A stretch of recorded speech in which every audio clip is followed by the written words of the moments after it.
Well, hello, everybody, and thank you for joining me here at the Prancing Pony Podcast Plays. It is really going to be a fun time today as I introduce a good friend of mine, co-host of the Prancing Pony Podcast, and all-around good guy, Don Marshall, the obscure Lord of the Rings facts guy. How's it going, Don? Hey, it is going really well, Alan. I'm so excited to be here. This is one of my many hyperfixations within my hyperfixation of the Lord of the Rings. That's right. That's right. Well, you can't have enough hyperfixations, that's for sure. True. This is going to be a lot of fun, and I am really looking forward to this. I've been telling folks that I'm looking forward to playing Magic the Gathering, the Lord of the Rings version. I kind of looked at it before one of the nights that I was doing a stream, just kind of showing the cards a little bit. But it's one of those games where you have to play it to sort of get to understand what the rules are. Yep. And you do. So of course I did used to play, but I used to play in a previous millennium. So I played third edition, was back when I played. So we're talking a lot of years. Probably 95 to 94 to 98 was probably when I played pretty heavily. Some of those cards are probably worth a decent chunk of money for cards. Some of those cards were. I sold them a few years ago, and I regret it. Oh. They'd be worth a lot more now. Yeah, I had like a banker's box, and I think the last time we moved, I went through them and was like, let me get a magazine and see what these are worth. And I was like, well, this one's 60. Oh, this one's 300. Oh, this one's 150. Whoa. Yeah, I think I sold. I mean, obviously, nobody wants any commons, so I think all my land cards got donated, but everything else was, shipped off to somebody in Chicago, and I got a nice big check. But It was years and years ago, unfortunately. So it happens. But the exciting part about Magic is, the fun is opening up packs and seeing what cards you get and building decks. So we're going to do a couple of things today, folks. First, we're going to play a game or two. I say a game or two because it depends on how quickly Don kills me. I mean, it's just a reality. But we'll walk through sort of explaining how the game works, what the layout looks like, how to do it. And then when the game or games are over, we're going to also open up some packs so that Don can tell me, ooh, that's a good card, and here's why, and here's how it might work with other cards in a deck and how you might build a deck around it. So we'll take a look at that. So it should be a lot of fun. Looking forward to some Magic the Gathering. Before we start, though, do we have any questions from anybody for either of us, for that matter? I'm just trying to take a look real quick. I mean, hello, everybody, by the way. Welcome. Yeah, hi. Thanks for hanging out with us on a Saturday. This is fun. I know. This is going to be a lot of fun. I always enjoy hanging out with Don, but it's even more fun to get to do it with all of you. So, it's been a while because you co-hosted with me this season, but it was at the very beginning of this season. So we did our work together back in August, September, October, Has it been that long? Time has kind of lost all meaning, especially since COVID. Just from one day to the next is like, oh, was that 6 years ago? Was that 6 months ago? Who knows? I know. The other day I was walking down the street. Oh, wait, no, that was 6 years ago. Yeah. It's kind of like that. So the seasons, the Prancing Pony podcast seasons always start around Hobbit Day, September 22nd. So whatever Sunday is closest to that is when that first episode would have come out. And you started the season with me. So we probably started recording, I'm thinking, in late August and worked our way through into October as we covered all of the interesting parts about Appendix A, like the Gondorian Civil War and the split of Arnor and all of that stuff, the Numenor. And it was a lot of fun. Some really good episodes in that. So looking forward to it. Table of Durin, how was my birthday? Well, Table, I hate to say that my birthday was spent primarily at my dentist, and then after that at my endodontist, as I needed a root canal on Tuesday. So my birthday was, shall we say, less than pleasant, but that's okay. At my age, at my advanced age, and Don, you'll understand this in about 20 years, I stopped celebrating my birthdays because I don't want to acknowledge them. You know, there's a COVID joke in there somewhere because I personally do not feel the age I am. I feel as though my age kind of stopped right around the time all of that 2020 happened. Yeah. Yeah. Fair right enough. around then. Are your old jokes worse than Don's, Katie? Well, I've written half of Don's old jokes. That's true. He writes all my material. His jokes are funnier because I've written them. Is that what you mean? Anyway. Yes. Good stuff. Good stuff. Yeah, Don does have an amazing Tolkien collection, no doubt about it. I have had a lot of people give things to me. This is just, I'm very grateful to have the collection that I do. Most of this, except for the Master Chief helmet, that's not part of my Lord of the Rings collection. That is just me being. We can make it part of your Lord of the Rings collection. We can say that's like a special. That's actually the helmet that the Fountain Guard of Gondor wears. That's my headcanon right there. Yeah, Master is it Chief, okay? Hanging up by the tree. No, not at all. Oh my God. It's the mashup we all needed, though. All right. Well, let me go ahead and get the cameras set up here to do our Magic the Gathering. So give me a moment as I turn these cameras on. Let's see. Let me first make sure that this camera hasn't done its typical breaking. It turns itself off. Whoa. Hello. Tight quarters here in my office. You breaking things already, Alan? I am breaking things. All right. So let's move to our thumbnails view. Don, you're going to have the first turn. So here's what we're going to do. This is the way the screen's going to be laid out for you. So we are going to see when it's Don's turn, that's what we'll see. When it's my turn, that's what we'll see. And we'll just stay nice and small down in the bottom part of the camera of the view. So let's go ahead and do the basics, kind of explain the idea, I suppose, is that we use creatures and spells to lower your opponent's life from 20 to 0. And when you do, you win. Something like that. Yeah. It's not a sleeve deck for me. His is sleeved, I think. No, actually, mine was sleeved. I didn't sleeve this particular one. It's the starter deck. We're playing with the starter decks, so that's one of the reasons why. I also own 2 of the starter decks, and the other one is sleeved, but I didn't want to be that guy, so. But you are that guy. I am. Of course I'm that guy, Alan. Of course I'm that guy. All right. Should we get started then? Yeah, we should. Okay. Let me go and have you explain kind of the basics of setup, and then we'll take a turn. Right. So, like your basic deck of playing cards. Well, these ones have pretty pictures on them, and then we use the letters and the numbers to fight each other. So basically, That's Magic, way to put it, yeah. It's the very easiest way I can say it. It is like Pokemon. It is like Yu-Gi-Oh! It is like any number of card collecting games that you have. We are going to be playing the 2 starter decks that came out for the Lord of the Rings collection. So you can see here, this is Mahur Uruk-hai Captain. So we're going to have some Uruk-hai. We're going to have some Sauron. We're going to have some Balrog. There's going to be some evil Mordori vibes in my deck. There will also be some good vibes on my deck as we move over to like Galadriel Gift Giver. I love that card. Aragorn and Arwen Wed, which also love that card. I love that card, and that card caused some it got me kicked off TikTok for a week. Bilbo's Ring. So we've got all sorts of. So it's a good versus evil deck. Yep. With Don being evil, of course. And I am so Hassel. That answers your question. We're running starter decks. Yeah, the very basic starter decks.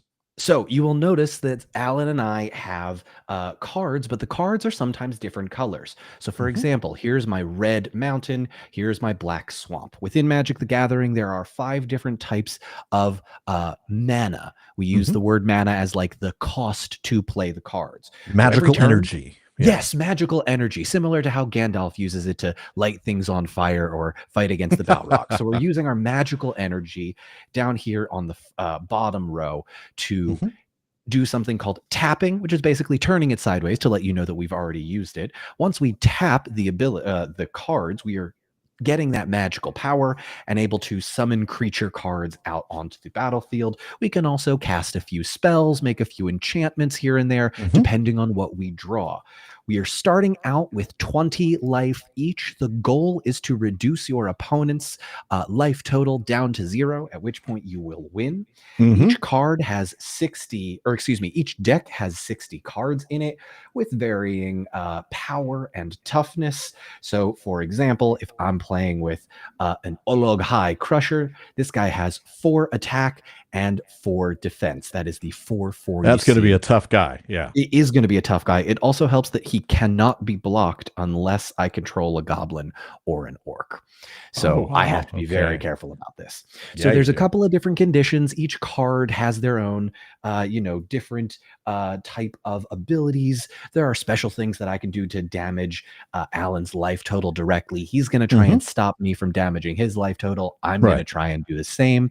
And at the end of the day, I'm probably going to win, but that's just me talking a good game. The A way couple we things are, in the chat I want to respond to real quick. You'll never walk please. alone. Thank you. Glad you found he found the Prince Cody podcast through Corey, through you. So Oh you my. that led to Corey, then led to me, and thank you. So congratulations for finding all 3 of these incredible sources of Lord of the Rings fun. Nate, the answer for how do we keep track of it? I am using a 20-sided die that I will just change to represent the number. Don's using, I think, your phone, right? I am going to be using both a life counter and my phone because I need to keep track both ways. Yeah. Yeah.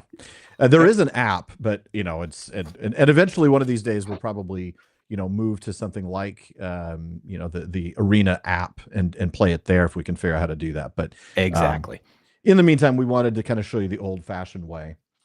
Yeah, this is way more. This is called sometimes kitchen magic, where you play it at the kitchen magic. table. I Yeah, love it. Well, that's yeah. how I started because when I started playing in 1994, there wasn't enough internet to play internet version of Magic. No, I bet there was not. No, At no. least. Okay, so I'm going to walk you guys through the turns as we Mhm. continue to go. We'll take it a little slow in the very beginning so some of you Yeah. can sort of catch on to what's Mhm. going on. But it's fairly basic, and then I'm going to kick Alan's butt. Everybody Yeah, ready to go? absolutely. Okay, Absolutely. fantastic. So, first thing you want to do is shuffle your deck. Mhm. What we're trying to do is get a mixture of land Properly cards. randomized. Yeah. Yep.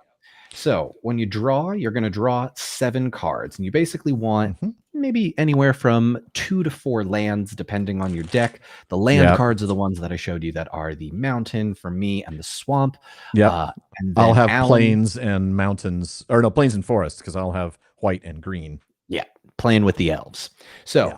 I'm going to keep this here and then move it Mhm. just off to the side. So we have all 60 cards ready to go. So we are going to draw 7 cards. So 1, 2, 3, 4, 5, 6, 7 for me. So I'm actually going to Okay. do something called a mulligan, which Yeah, is we are allowed typical because mulligans. I have, you'll see in my hand, I have 1 creature card, the Witch King of Angmar, and Which I is going to be have hard to summon until you got a lot of going to be mana. hard to summon. So I also have 6 lands. Now 6 lands is a little bit too much for me Yeah. because I don't need that many. I just need a Now, few every when you so do a often. mulligan, folks, you have to turn in your whole hand. You can't just, this isn't like 7 card, or this isn't like 5 card stud, I or 5 card wish. draw where you're going to be like, dealer, give me 3. You got to turn in Mhm. all 7, and you get 7 back, but then you have to take one of them and put it at the bottom of your deck. 4, 5, 6, 7. All right, I've got my 7. I'm holding them here. This is way better. I am going to put back. Ooh.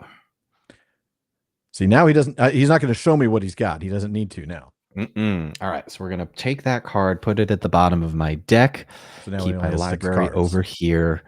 And now the turn begins. So, because I am going first, I am going to go ahead and play one of my land cards. So, this is the mana that we were trying to tap into. So, I'm going to take this mountain card and I'm going to just put it down here, ready to go for a little while later when I can draw my cards. Now, the other cards that I have in my deck need a certain number of mana out on the battlefield to be tapped to actually play it. And because I don't have any cards with the first couple turns mana, are usually just people laying lands. Yeah, it usually is. It usually is. Now, there's nothing wrong with that. These decks are the starter decks, so they're typically going to be anywhere from 6 to 12 turns for a game, depending on how the Yeah. game goes, but that's How sort of the aggressive it typical one. gets. So, Exactly. because I have only put down the land and I cannot play anything else, typically what I would try and do is go to combat. But since I can't go to combat, there's no Right. reason for me to attack Alan. I'm going to then pass the turn to Alan. Exactly. Alan, it is your go.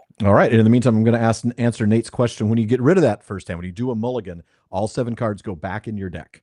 Yes. And then when you draw the 6, you have to put 1 at the bottom of your deck. Yep. All right. So now we're going to switch over to my turn. So I'm going to deal myself 7 cards after I've already shuffled. 1, 2, 3. When you counted and I was counting, it's like, wait a minute. Oh, yeah. I You're do it just out of slightly habit behind. nowadays. I know.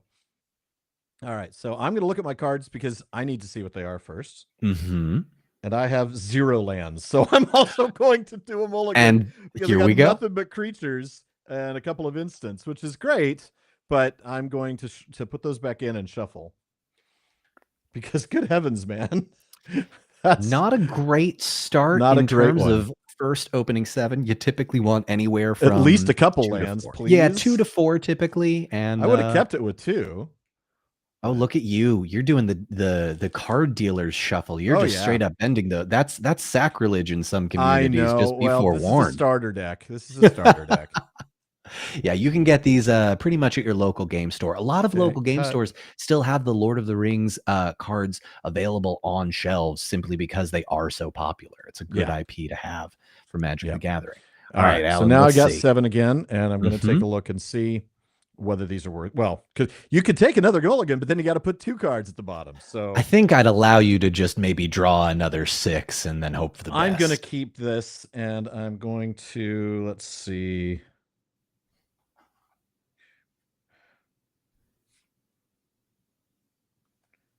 All right. I'm going to keep the 6 cards that I've got. Fantastic. So this is going to be my library up here. Okay. I'll keep my graveyard down here, which is the cards that get killed or discarded. There is a separate thing. Cards can be exiled, which means they're out completely. When that happens, they can't come back from the dead.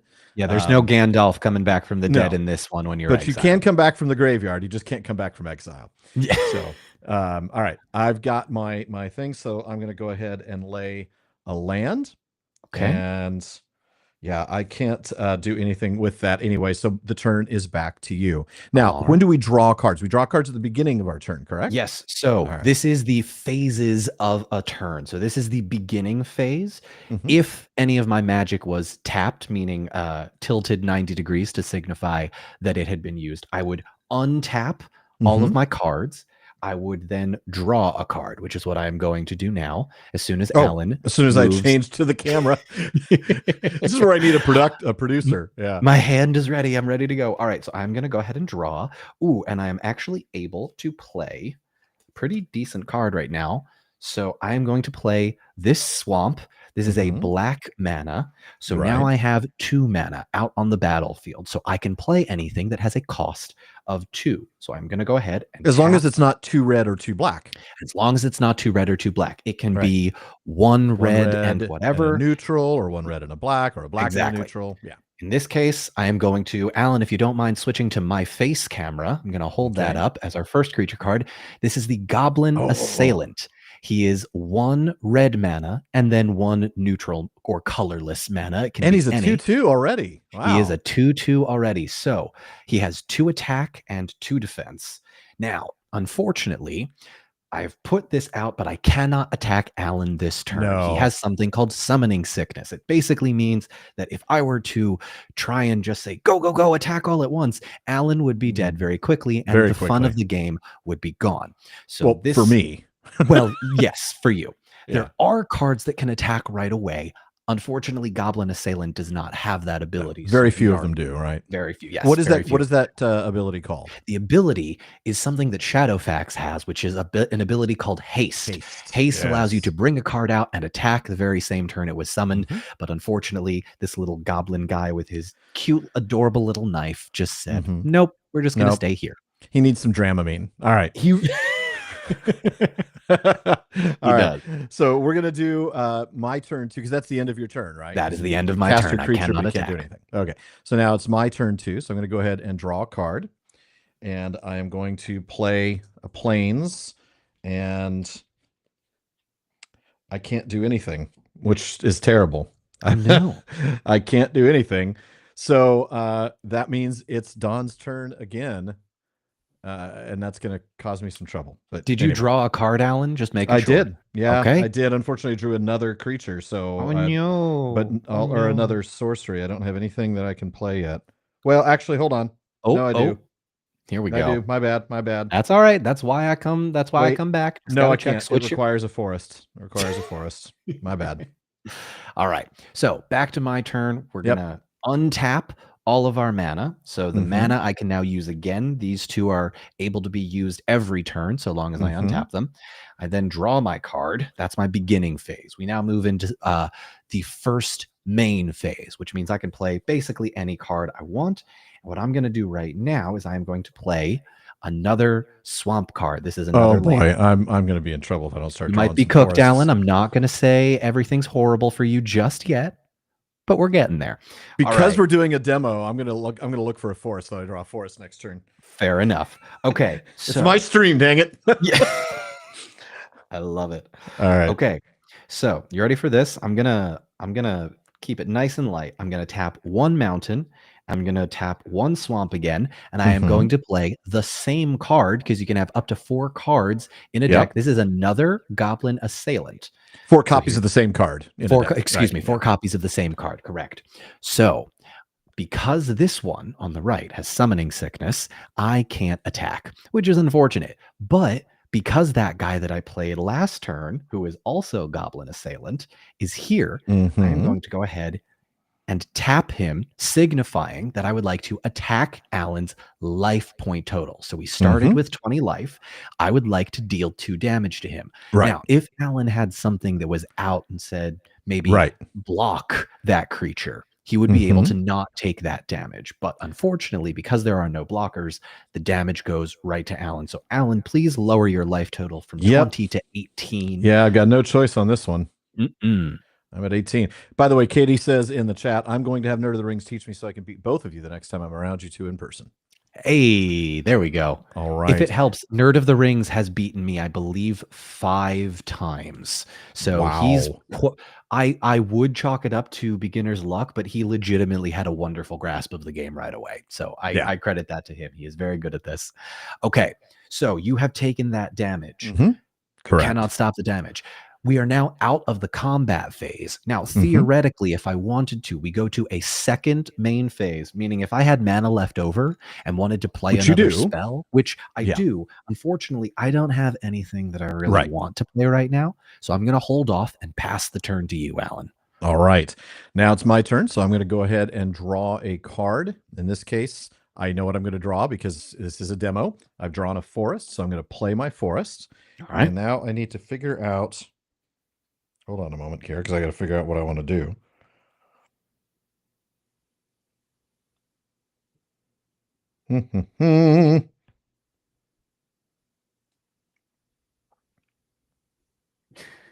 All right. I'm going to tap the forests and one of my plains to summon the mushroom watchdogs. Oh, Farmer Maggots. Farmer Maggots. Grip, heal, fang. Okay. So why is the deck? Oh, hold on a minute. My camera is skewed. It's not slightly shifted. There we go. Yeah, nice and straight. Yeah. It's a little straighter. It just moved slightly off where it was supposed to be. All right. That's what happens when I have to when I have to turn the camera back on. All right.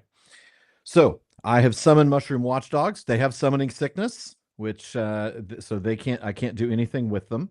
And that means that I have to hand the turn over. Oh, I should have shown the card. My apologies. No, it's all right.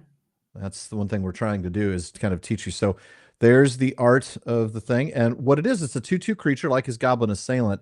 I do have the ability, however, if I have a food, I can sacrifice it and make him a 3/3 with Vigilance.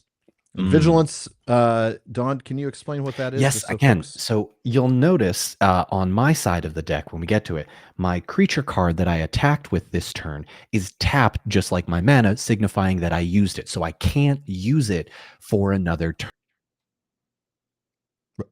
Oh, lost your audio. Lost your video. Use it to it. Oh, yep, I'm hearing you now. Lost there you we for go. just a brief moment there.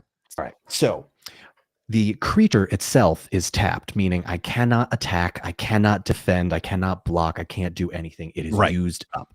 It will untap at the beginning of my turn. Just like your lands do. Yeah. Yes. For vigilance, it would mean that if I were to attack, it does not tap and I can use it to block, which is incredibly bad for me, especially if the creature card is more powerful than me. So, I'm not a fan of that dog. Might try and get rid of the dog. All right. So it is my turn. We are going to start our beginning phase, which means first I untap all of my cards and then draw a card. Ooh, this one might be one of my favorites. Do I want to play it now?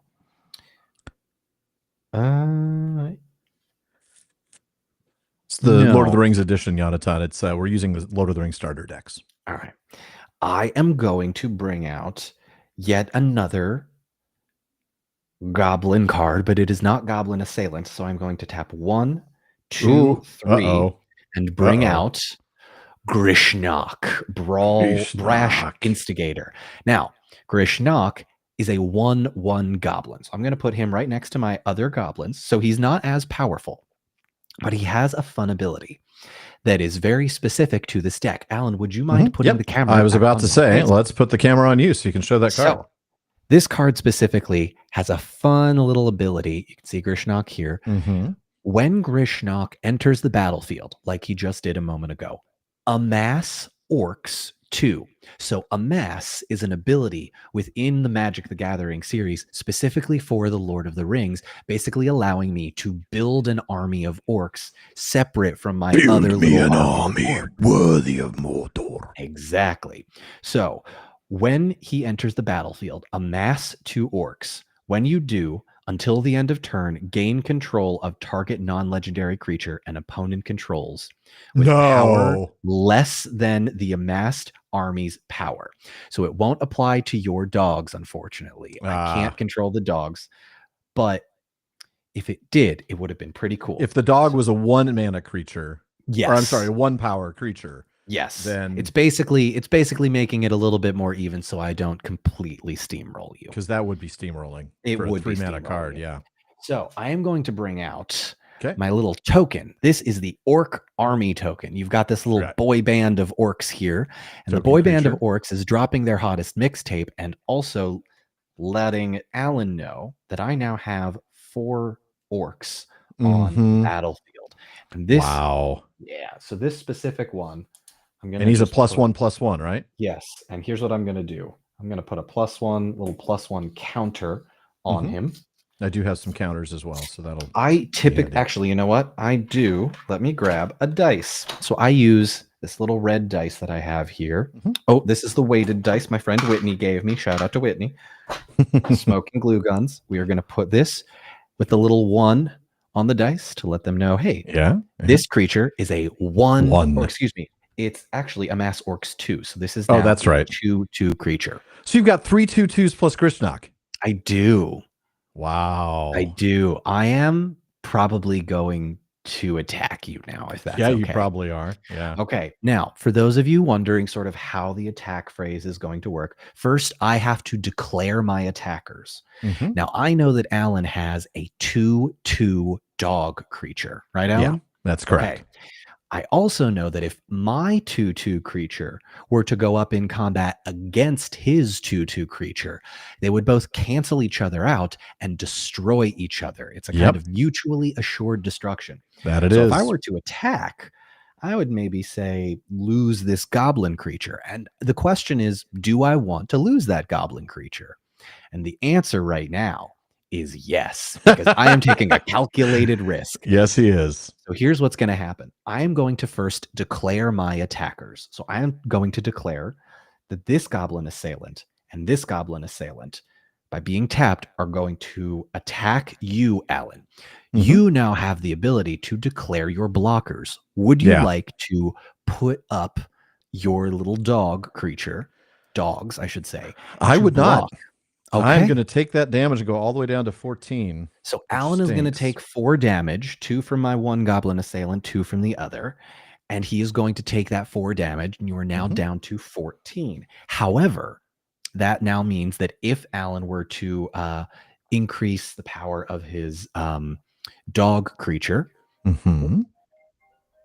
he would destroy either my Grishnok or my orc army. So it's going to be interesting to see what he does. It will we are indeed. now out of the combat phase. We go to our second main phase, and there's nothing here that I can do. So I'm going to go ahead and pass the turn. All right. And I'm going to answer Marilyn's question in the chat. 1/1 is a reference to power and defense.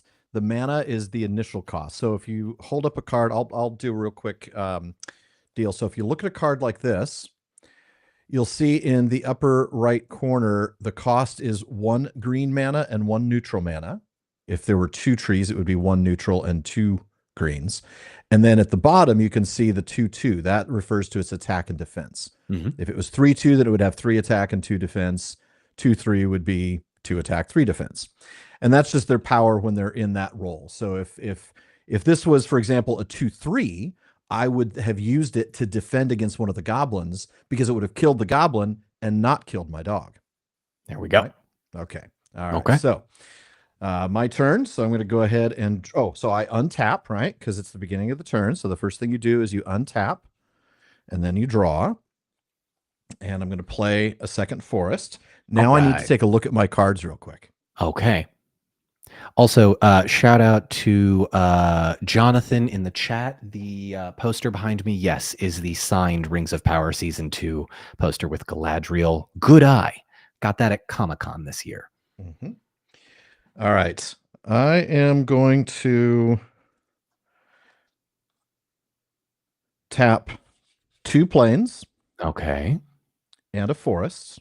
Okay. To bring into play this little guy, 1 Peregrine Took. Ooh, I love this Peregrine card. Took is a legendary creature, which, by the way, means that you can only have 1 of them ever in your deck.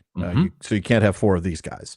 Yeah. But he's got a particularly interesting ability. If you're going to create a token of any kind, like the token that that Don created with the orc creature, those tokens plus an additional food token are created. Now, a food token is an artifact that has its own characteristic that when you tap it, you can then sacrifice the artifact to gain 3 life. Okay? Which you kind of need. Which I kind of need. So now he's out there. Now I'm trying to remember, Don, can you remember, do you... No, I'm just going to do it now. I'll just do it now to make it cleaner. Okay. So now the other thing I'm going to do is I'm going to tap my other forest and I'm going to play a sorcery. This is the first sorcery that we've seen. This is called Many Partings. Now, Many Partings enables me to search my library for a basic land card, reveal it so that Don knows what it is, put it into my hand, and then shuffle and create a food token. Ooh. Now, when I combine that with Peregrine's ability, what'll that create? 2 food tokens. We've had one. We've had 1 food token, yes. What about second food token? That's what Pepin does. Is what about second breakfast? That's so a lot of times their abilities are sort of based on things that you remember them from doing. So I'm going to play that sorcery. Now, sorcery, once it's played, goes straight into the graveyard, right? Yes, correct. Okay. Sorceries are cards that you can play during your turn. In the meantime, I get to search my library for a basic land card. And I'm going to pull out a plains card, right? And put that in my hand. I can play it later if I want, because there is a second main phase. And then I have to shuffle the deck, though, because, of course, I have seen... Oh! Did you drop all of your cards? I just dropped all my cards. Hold on. Folks, welcome to the... biggest problem in Magic the Gathering. It's not the power balance. It's not the fact that there are thousands upon thousands of cards in this multi-decade game we've been playing. It's the fact that each individual one of them is so flimsy and slippery that you will drop them. Every Magic the Gathering player has done this multiple times. It is a rite of passage. And the fact that Alan is doing it on stream just makes it all the better. Yep. So now we've shuffled the deck again, as per the rule on the card. Okay. Okay. And now I still have my deck. Hmm. Um, and then the other thing that I got to do then was when I drew that, right? So now I Hmm. create a food token, You do. but Peregrine gives me 2 food tokens. There we So go. now I've got these food tokens that I'll just put over here because they're kind of separate. They're not really um, anything that I can do with. Hmm. Um, and then let's see. So what creatures do you have again? What are your powers and things? Currently, if you were to attack me, I would be able to block with a 2/2 orc army Yeah. or Grishnok, which is a 1/1. You're gonna, yeah. I'm not gonna. Well, I can't attack with Peregrine, and I'm not gonna attack with the Mushroom Watchdogs because if I do, then you're just gonna block me. You're not gonna block me with Grishnok and kill Grishnok, and not do my dogs. You're gonna block me with one of the with the Orc army, and you'll kill the Orc army, but you'll also kill my dogs. Hmm. See, so I know what he's gonna do, so I don't attack. Now that may seem silly because here I am at 14 life, but notice that I have these food tokens now, right? Mm. So what I'm doing is I'm building up a little something because when I tap these, I can sacrifice them and gain 3 life. But also when I sacrifice a food, I can put a +1/+1 counter on Mushroom Watchdogs and gain vigilance. Which is a So problem for me, which is which going to is a be a huge problem for problem for him. me. Correct. And yes, the illustrators of the game are very much credited, Miriam. Every one of them has, I'll show you real quick on the face cam. Every one of them at the bottom shows, I don't know if my camera can focus that closely, but shows the name of the artist. Yeah, So it'll give you all sorts of data on the card itself, the rarity, its number, and all that kind of thing, as well as the artist. They're very good about that. they are. And They do that for they credit every illustrator for yeah, Magic the Gathering yeah, cards. they're really good at that. All right. So I believe that is it for my combat phase because I'm not declaring any combat. Now I'm in the second main phase where I can play. Oh, wait, you're only allowed to play 1 land a turn, aren't you, One Don? land per turn. So I've already Yes. done that. Okay. Okay. Then we are done, and I hand the turn over to you. And I'm going Well, to go ahead thank and you put so your much. face cam on All because you're right. probably going to play a card now. I am probably going to play a card. So first, as we do, we Ooh, untap everything. keep doing that while I solve my camera problem, my Fantastic. infamous camera problem. I am then also going to draw a card and oh, I can't play that. I can't play this yet. Oh no. Hmm. I think I might actually need to hold off. This Oh is no, okay. that terrifies me. That means he's got some big bad monster creature that he's hiding in his Well, I hand. don't have the land for it, unfortunately. I would love to show you, but unfortunately, Yeah. I don't have the land for it yet. So now it becomes a question of what I want to do. I'm actually going to go ahead Hmm. and play. Oh, I don't have enough for that. Don't have enough for that. I am going to hold off. There is actually not much that I can do this turn, and that is sometimes going to happen. There are Hmm. sometimes cards that are too expensive that I can't play, and that is a Yep. Yep. disadvantage for me. But because I am now in the main phase and I've decided to do nothing, I then move to the combat phase. Right. But now I'm kind of wondering if I want to attack again or if you're going to use the dogs Buff something up here. and buff something up. So I'm gonna play it not as risky as I Oh, think. you're a red black deck. You're supposed to play it risky. Yeah, I know, but we're easing into it. We're easing. I am going to go ahead and tap one of my goblin assailants, and Okay. I am going to attack you with 1/2/2 creature. So Okay. if you decide not to block, you would then I'm going to take block 2 with damage. Peregrine Took, who is a 2/3. Oh, he's a 2/3. Yeah. Okay, well then I have unfortunately done some. So here's what's going to happen. Ah! Oh! My little goblin assailant fellow only has a 2/2, you'll see there. Mm-hmm. And the Mm-hmm. 2/2 is going to deal 2 damage to Peregrine Took, and Peregrine Took is going to deal 2 damage to me. Now, Correct. Not to typically that you, but to the not goblin. to the Right. goblin assailant. Unfortunately, this Pippin character that Alan has is stronger than mine, so I In actually have defense, to yeah. put my goblin assailant in the graveyard. Now, here's So what's interesting, folks. He could have had, see, he could have been tricking me, right? I defended with Pippin, but if he had an instant, a sorcery in his hand that he could have cast that gives +2 attack to something, Mm-hmm. I would have been dead. He would have been dead too, but Peregrine would have been dead, and that would have been a great little trick on his part. So that's where you get careful with like, do I play this card now? Do I wait? Because sometimes it's better to buff a character on defense to get a sneak kill. So just strategies coming into play. You gotta use your brain a little bit. Okay, so that was otherwise a very boring turn. I do apologize. Alan, I am gonna go ahead and pass the turn back to you. So now I'm gonna untap my lands. Which my face is still up, by the way. Oh, it is, but we like your face. Thanks. All right. Your face. I am going to untap my lands, and I'm going to make them a little smaller pile here because I'm starting to run out of room on my card screen. Let's take a look real quick. Oh, they're too low. I really do love this leather mat from Secret Lab, but it's not great for sliding and picking things up. Yeah. It grips, unfortunately, really well. All right. Mine is nice and slippery. So now I'm going to go ahead and draw a card. And I am going to play a land. So now I have 3 plains in play and 2 forests. And now I need to think.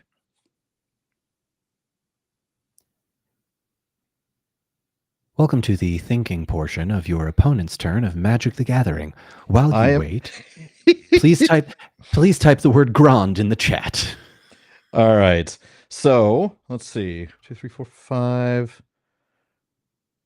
Good question for Marilyn. How do you find out what strategy options are available to you?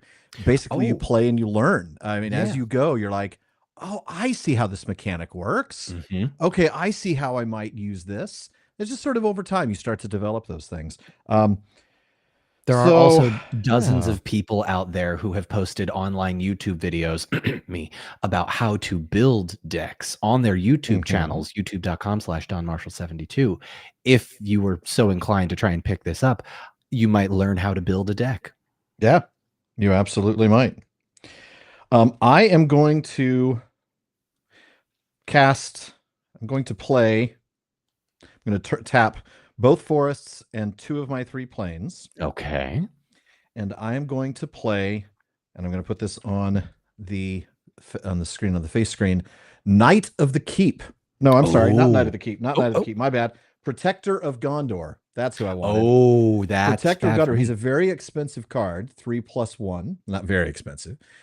He is a 3/3, but more important than that, when he enters the battlefield, I create a 1/1 human soldier creature token. Very much like Grishnak, except that the creature token I create is a 1/1, not a 2/2. But Peregrine, if one or more tokens would be created under your control, these tokens plus an additional food token are created. So he comes into play, as does a 1/1 soldier token, which I thought I pulled those. Oh, it's the other side of my. It's the other side of the food tokens. Yeah. So I have this little +1/+1.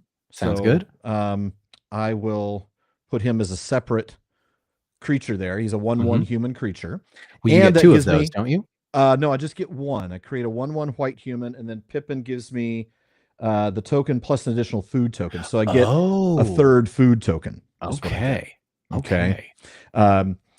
Now, he, of course, cannot attack. These 2 can. What do you currently have in your field? Let me take a look right now. quick. I have a 2/2 Goblin Assailant, a 2/2 Orc Army, and a 1/1 Grishnak.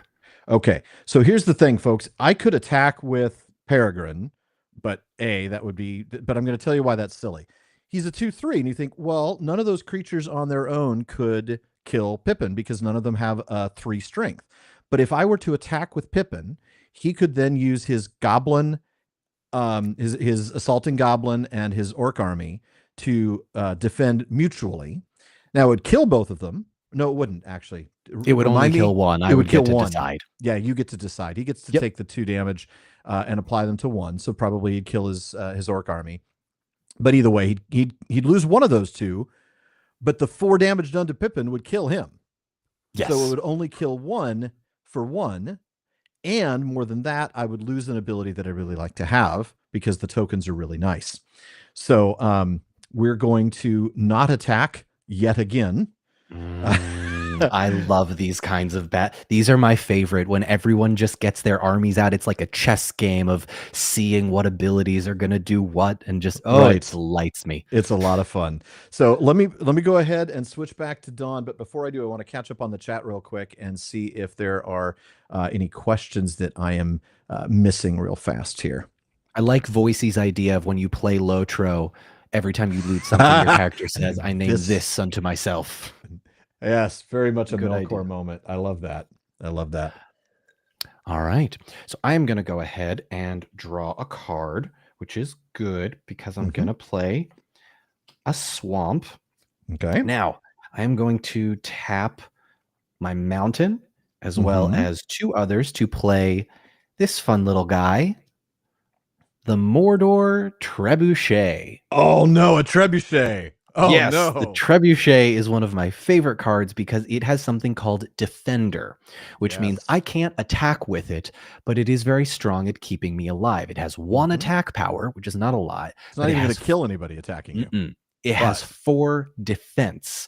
So if anybody comes at me, Pippin, the dogs, I'm going to be able to defend with this Trebuchet, basically saying, no, try again. And let's say the dogs attacked at 2/2 and the Protector of Gondor attacked at 3/3. You would kill one of them. I would only be able to block one. Oh, you're right. That's right. Yeah. That's right. I forgot about that. Yep. Okay. All right. Wow. That's a little nerve-wracking. Okay. And that's the end of your turn? That You're not going to attack? You've got to so I don't have a creature powerful enough to destroy any of Alan's creatures, which especially the Protector of Gondor. Especially the Protector of Gondor. And you know what? Maybe we'll make this a little bit interesting. I am going to attack with my 1/1 Grishnok. Now, folks, okay. This is where the mind games of Magic the Gathering comes in. Because this is telling me that he might have an instance that could boost this guy up big time. Because he knows a 1/1 creature, all I got to do is put the Protector of Gondor in front of him, and he's dead, right? I mean, but if I do that, and he has an ability to, let's say, boost that creature up, then I'm in a world of hurt. This is where the mind games of Magic the Gathering come in, because I could very well be bluffing. I could be attacking with my 1/1, hoping you'll just let it slide, taking that 1 damage, and you'll be none the wiser as to what I have. I'm going to defend with my 1/1 soldier token. Okay. Well, then in that case, I am going to play an instant card. Beautifully I am done. going to, do you mind? No, I don't mind. Thank you.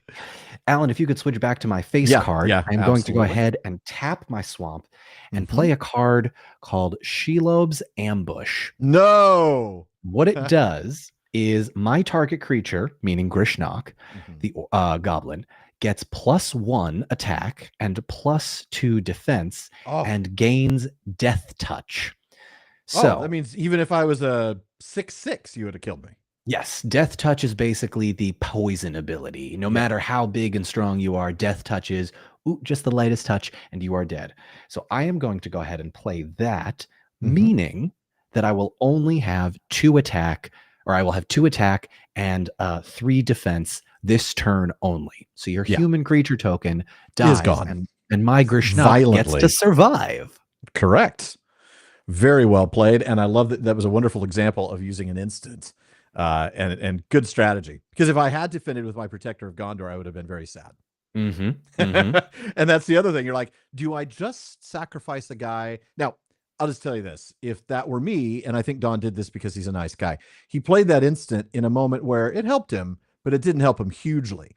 Like, I think if he were really playing strategically, he would have held back that instant so that he could play it at a time when it was going to be even more useful, like if I had some big creature that needed to get killed. So, audience, but I love that he did it.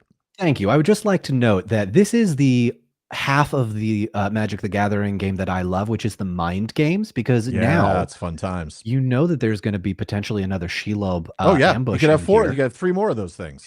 Yeah. So am I being nice and just letting Alan slide, or am I inside your head? Yeah, we'll see We'll about find out that. soon. Coming up soon on Magic the Gathering. All right.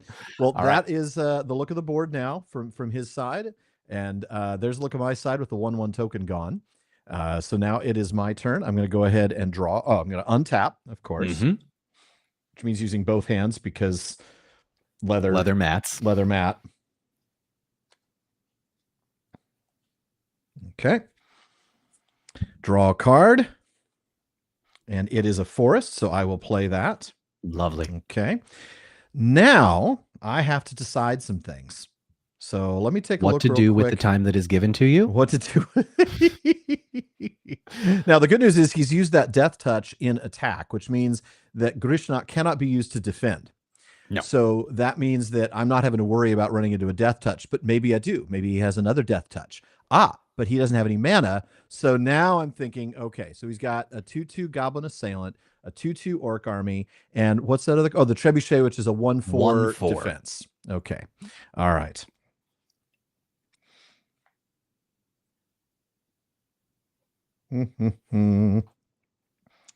Let me think. All right. I'm going to tap 1 forest and 1 plain. Make sure my screen is not the one. Back up on Thank yours. you. Appreciate that. So I've just tapped, as you see, 1 forest and 1 plain. And I'm going to play the Woes Pathfinder. Let me show you this card. Oh, it's a lovely card. Is a 1/1, so it's really not a creature that you're going to have, thrown into combat. But here's the power. You can tap him at any time to add a mana. So he's like a land. He's like a creature, but a land. But here's the killer deal. You can see underneath that he has an ability that's a big late game ability. For 7 total mana, 6 neutral plus 1 green, and tap him, another target creature gets +3/+3 and trample until end of turn. Now, trample is the ability to carry over damage past the defender to the player. So let's say I was attacking with my Protector of Gondor. Let me show this on screen. So let's say I was playing with the Protector of Gondor and I was attacking with a 3/3 creature. He puts that 1/4 defender against him, the Trebuchet, and I say, you know what? I've got the mana. I'm going to tap my Woes Pathfinder and then tap basically tap every land I've got. All the mana. Right, all the mana. And now this guy is a 6/6 with trample. So not only does he defeat the 1/4 Trebuchet, but the extra 2 damage gets carried through to Dawn. And because I can play it as a sorcery, I play it after he has nominated his defenders. But he knows that I have the ability to do it. So it's not like it's hidden. So he's got to decide, who do I defend and who do how do I defend? And then I've got the ability, if I have the mana, to power through. So, oh dear. Yeah. Now he does have Summoning Sickness, so that means I cannot correct Dawn. I cannot tap to get a mana this turn. Correct. Yeah, just like attacking. Okay. Then I am going to do this. I'm going to tap a forest and a plains and sacrifice a food. I'm going to sacrifice the extra one. Now, when I sacrifice that, I gain 3 life, which takes me back up to 17. Okay.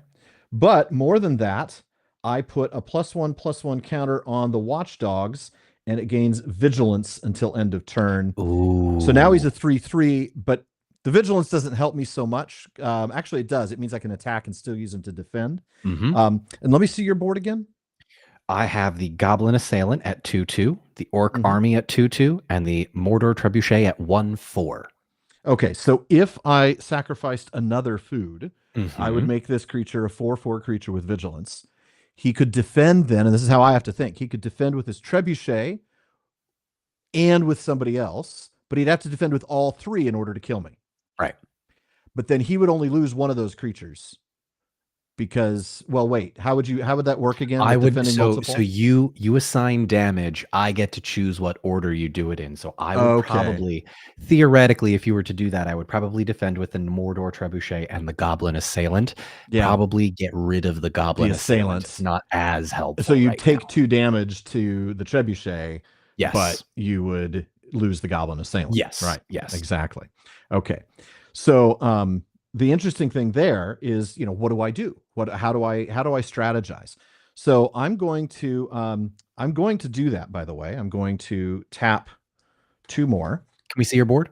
Oh, yeah. Sorry. I'm now going to be tapped out, right? Because I'm tapping 2 more lands to sacrifice a food. Okay. That sacrifice of food gives me 3 more. So now I'm back up to 20 as though I've never been damaged. And add a +1/+1 to my dog. All I'm my going to hard work. attack with the Mushroom Watchdog, which means I have to tap him, right? Okay. And I'm going to attack with the Protector of Gondor, who is a 3/3. Okay. So here's what I'm going to do.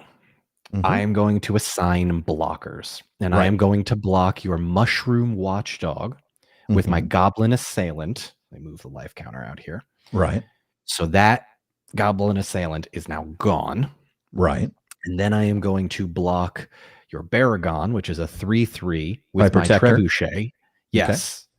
Or excuse me, your Gondor Protector, who is Right. Baragon in the card. Yeah, he is Baragon. Yeah. He's just not named Baragon. Yeah. Exactly. But it's him. It's not going to do enough damage to outright destroy your Gondorian Protector. So But it it's just stops going to me stay from there. It Mhm. stops. It yeah. It stops the attack. It does its Mhm. job. Now, the Mhm. reason that I felt safe to do that, folks, is because he's tapped out. So I knew that he could not do another Shelob's ambush, right? Mm-mm. Otherwise, he could have thrown a Shelob's ambush um, on the Goblin Defender and killed my Watchdogs with the 2/2. It's pretty awesome. So instead, he does this and loses only the 1 creature. My Protector of Gondor can now not defend. However, the Mushroom Watchdog can Yeah. because he's got And vigilance. also, just as a quick heads up to everybody, we are using a lot of words and some complicated terminology. As you continue to play, you get a feel for how your deck works. I have played with this deck probably a dozen times or so. Yeah. So if at any point it seems overwhelming or confusing, just know that you can build a deck however you feel most Correct. like what you want to do in this Yeah. moment.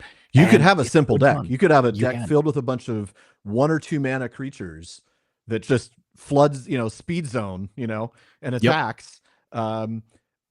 It's just going to be vulnerable to certain plays, certain Yep. strategies. Yep.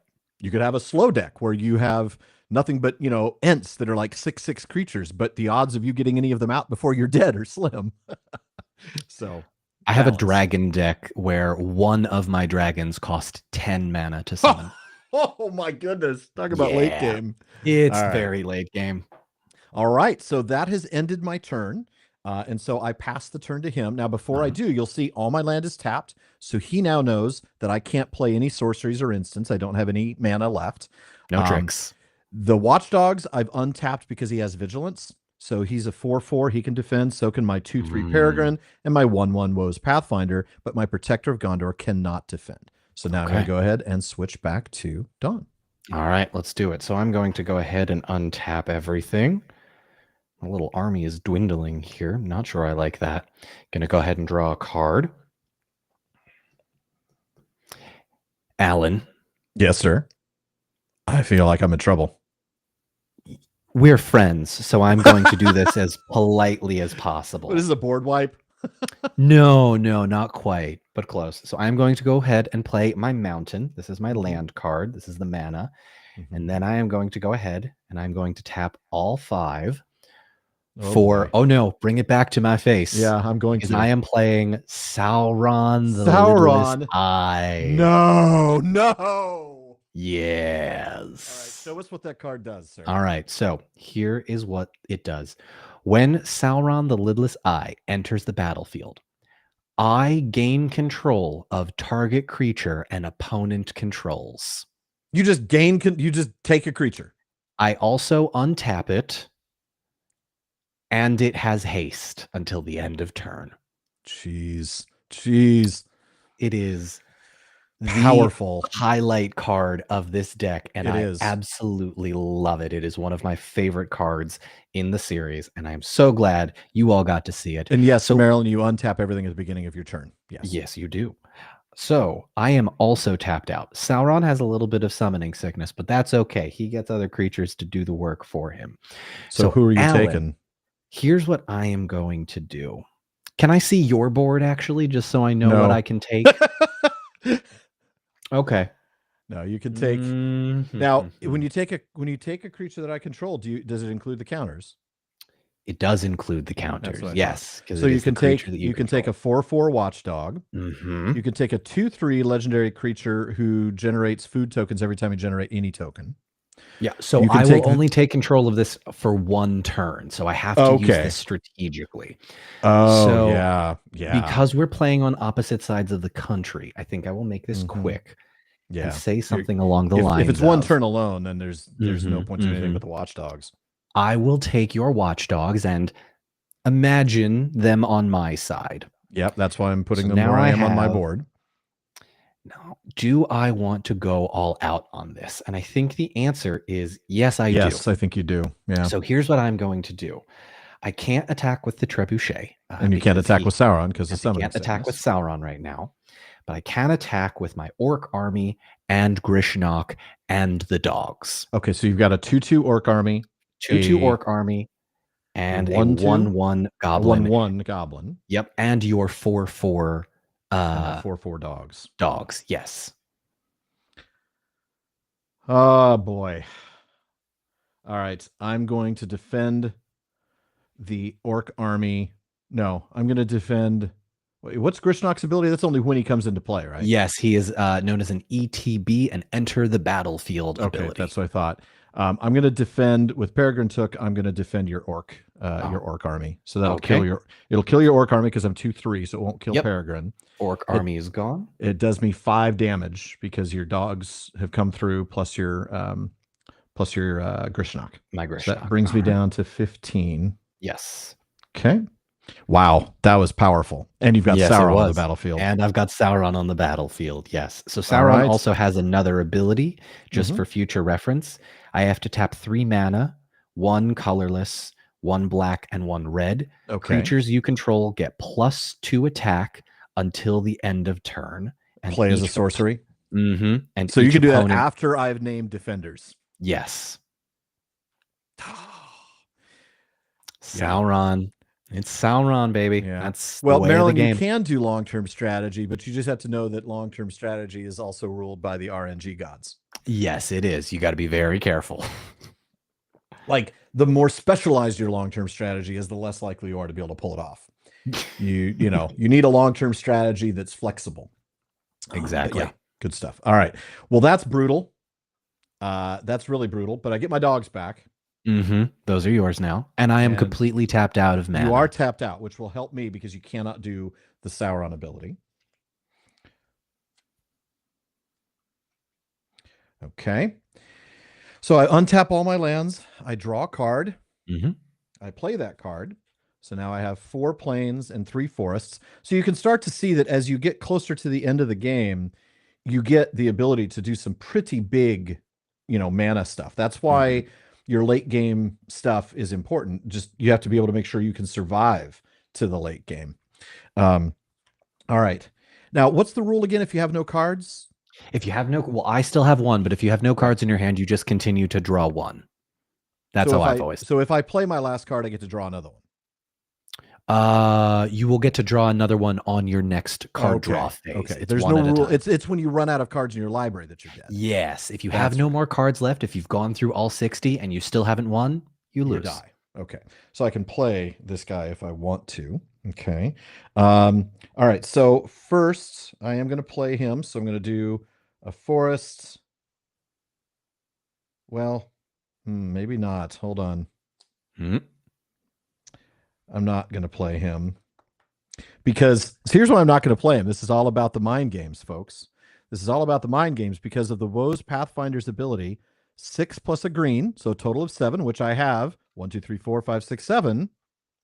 If I do that, I can give any creature +3/+3 with trample until the end of turn. So if he decides to defend with Sauron, I can kill Sauron because I can do that as an instant after he's named defenders. You wouldn't, would you? Of course I would.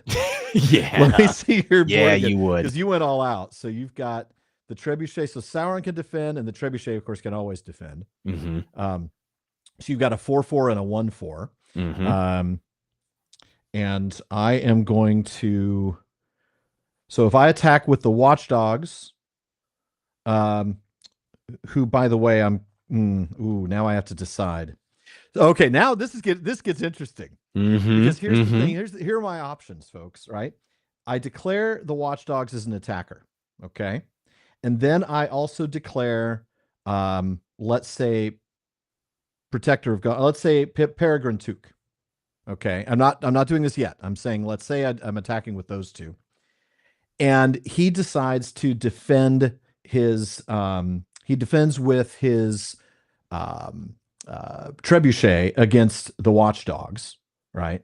So that'd be a 1-4 against a 4-4. That would kill his trebuchet, and I would be fine. And then Sauron could defend against Pippin, which would kill Pippin and do nothing to Sauron. But I could tap the Woes Pathfinder and all my mana and give Pippin +3/+3, which would make him a 5/6, which would kill Sauron and carry one of those damages over to him. If he flipped them and defended against the watchdogs, the 4/4 wipe each other out. They both die, except that I could decide at the last minute to sacrifice the food and add a +1/+1. So he has to decide which one of I basically get to decide who lives and who dies based on who he defends with. So I am going to attack with both of those, actually. Okay. And then let's see who you decide to defend with. And yes, Hassel, each color sort of has their own play style. Like black has a lot of raise things from the graveyard. Red has a lot of cards with haste. White has a lot of cards with heal. Green has humongous creatures. Green has humongous creatures. I love them. Okay, so as odd as it may be, it is better for my strategy to I know, isn't it interesting? All right, I want to make things a little tense. You want to make things a little tense with me, Alan? Yeah, plus we only have 50 minutes and we want to open some packs. So yeah. Let's do this. I do not block with anyone. Oh my. I do not block with anyone. How much damage is that total? That is going to be 6 damage total. 6 damage total. I am down to 14. Actually, scratch that. I am going to tap 2. To sacrifice the food. Oh, I forgot about this part. To bring me to 18. Oh no. And that gives me hold on, where's my 18? That Your gives Elgato. me. Oh, my Elgato died. Okay, so let's fix that. Hold on a moment, please. Everybody type Grand in the chat while we wait. All right. That should come back now. Come on now. Any second now. Send good energy through the internet, please, chat. All right, one more time. Hold on. Oh, hello. I'm on screen. Welcome to PPP Plays, otherwise known as PPPP. You have to say it like that. Alan told me so. Someone typed Gato into the chat. Thank you, Pand. There we go. All right. There we go. Right. No, it's 4P, which means you could kind of say 4P lay. So that's 4 play, but you shouldn't call it that. I'm not gonna. I'm just straight up not going to. Good. All right. So let's see here.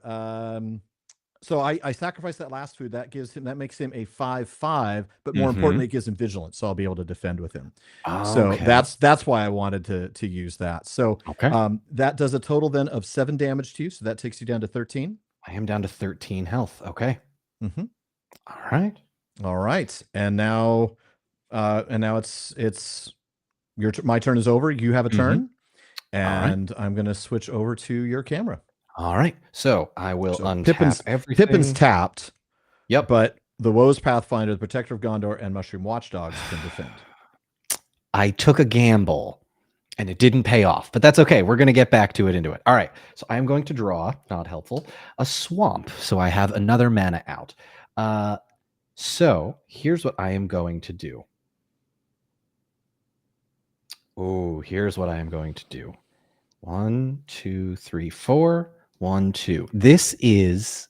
Oh man, I'm scared. This is a big risk, Chad. So let's see what happens. So I am going to tap 1 red and 3 black. It is a card that costs 4 mana. It is called Okay. Foray Show of it on that. Orcs. There we go. This is called Foray of Orcs. With Foray of Orcs, I amass 2 orcs, meaning I get to bring out that orc the army orc army. token. The boy band is coming Mhm. back, and it is now a +2/+2. Okay. Foray of Orcs deals X damage to target creature an opponent controls, where X is the amassed army's power. So I now get to deal 2 2 damage directly to a target creature an opponent controls. Ah, Now, Alan, if I'm not mistaken, that Woe's Pathfinder is only a only was 1/1, 1. correct? That is correct. So I'm going to go ahead and have this card deal 2 damage to your Woe's Pathfinder and That's get rid of unfortunate. it. Yeah, Is unfortunate. that is You want very to know what's unfortunate. more unfortunate? What's that? I am going to attack, and I'm going to do something else. Okay, let's take a So, look. I did not realize this, and I apologize because the game might have ended much faster, but this is half the fun, is remembering what is. your cards do. Mordor Trebuchet has an amazing ability. Whenever you attack with 1 or more goblins or orcs, create a 2/1 2 attack 1 power colorless flying construct artifact named Ballistic Boulder that is tapped and attacking, and I sacrifice it at the end of the turn. Now, what that means, Basically is that- ammunition. Every single time you attack. and there it is. This That's a nice boulder. is that is a nice That's a nice boulder. boulder. I like that boulder. Thank you. Now, I am going to attack with Grishnok and Sauron and my Ballistic Boulder, and I'm going to let you all know now, hang on. The boulder is Ballistic Boulder cannot be blocked. No, it's a because flying creature. It has an ability called flying. I mean, it is literally flying over the heads of all of the other creatures. So unless I had something with flying as well, or something that could target flying attackers, yes, I would not be. I can't stop it. It is 3 damage for me. So I am going to deal 2 damage with the boulder, 1 damage with Grishnok, and 4 damage with Sauron. Well, if we don't defend, right? You don't defend. Okay. So the question is, who will you defend with? I will defend Sauron with my Mushroom Watchdogs because they're 5/5 with vigilance. They're 5/5. Yeah, I sacrificed the food. I didn't. And that is why you pay attention, kids. Pay attention to what's on. Pay attention to what's on the deck, because sometimes remember I did that to get vigilance. You right? did. I sacrificed the food. I thought it was a vigilance. 4/4. I thought I was being clever, but no. This is just chaos. All right. And then I defend against Grishnok with the Protector of Gondor, who's a 3/3.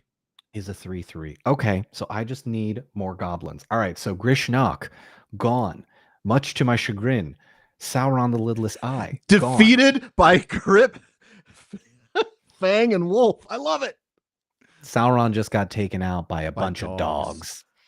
By an army of dogs. But boy, that 1/4 that every single time you attack with an orc or goblin, you get a 3/1 that gets sacrificed. Holy smokes. That's a 2/1. So you take 2 damage. So okay, you take 2 damage. So now I'm down to 16 then. Yes, correct. And I am down to 13. Okay. Okay, is that it for your turn then? That is it for my turn. Now I'm noticing, before I leave his camera, I'm noticing that he still has a mountain and a swamp untapped. Now I can look through his graveyard. Don, can you tell me how much Shelob's Ambush costs you? Yes, I can. Shelob's Ambush only costs 1 mana. Okay, so that's a risk that I have to be aware of, is that even with a 5/5 dog, which if I attack with him now, he won't get vigilance, because the skill is gains vigilance until end of turn. That's why I had to activate it before. Now, unless I have another food, which I don't, I won't be able to give him vigilance. So if I attack with him, he's going to be tapped. But that 5/5 creature could be taken out by his 2/2 army if he gives him Shelob's Ambush for a single mana. So I have to think about that. All right. And this is where the mind games come in. Live in fear, chat. Live in fear. Make your opponents live in fear. You never know what's going to come up. So now I'm going to untap my creatures, untap my lands. I don't have the Woe's Pathfinder anymore, so I can't give that massive boost. That's really a shame. And then I'm going to draw a card. Now, this is an interesting land. This is a land called Shire Terrace. Ooh. Now, this is essentially a a neutral, or I mean, like a plains, right? I could tap it to add a white mana, but Mhm. I can also pay a mana and tap it and sacrifice it and get a different land. So I could tap it if I needed a forest, for instance, right? Very So it's not useful. a, it's useful, but it's only useful if you're like really, really short a particular land type. Or let's say you've built a deck that has 3 land types. That makes it less likely that you're going to draw that third color. This would be particularly useful. But for now, it's basically a plains. So I'm going to put it over here with the plains. Okay. And then I'm going to tap it 1 plain and 1 forest to play Knight of the Keep, which is just a standard but somewhat tough creature, right? It's a mana cost of 3. Mhm. He counts as a knight. He doesn't have any special abilities, but he is a 3/2. Okay, so he's got a decent attack, not a very strong defense. He can be clobbered pretty easily, but it's good to have a 3/2. So now we have of course, he can't attack, right? Mhm. So now I have to decide. Look at his board. He could defend with that 1/4 and a 2/2. I'm tired of that 1/4. I'm going to make him decide what he's going to do with it. Mm. So I am going to attack with all 3 Oh. of these. We gotta end the game at some point. All right. Yeah. Yep. So I'm Okay. attacking with a 5/5 that does not have vigilance. So let's take a look. So 5/5, Okay. 2/3, and a Mhm. 3/3. Oh, okay. I Okay. think So I now need he's going to defend. I'm gonna defend. I'm gonna block the 5/5 with my Mordor Trebuchet, and that's gonna be destroyed, unfortunately. Mm-hmm. And then I think I'm gonna just Oh, take tap. the I gotta rest. tap. I'll eat the rest and go down to what is that, 10 life? Yep. So All right. I forgot to do this on my turn, but you can see on my board I've tapped those creatures to indicate that they will now not be available in defense. Okay. All right. So I am now down to half my life point total. If I can find the 10 on this dice, my I goodness. know There it we took me go. forever to find my numbers. All right. My board's starting to get a little lonely here, huh? Mm-hmm. All A right. little bit. All right. So I'm going to go ahead and keep going. This Okay. is my untap phase. I draw a card. Not helpful. I am going to play a swamp.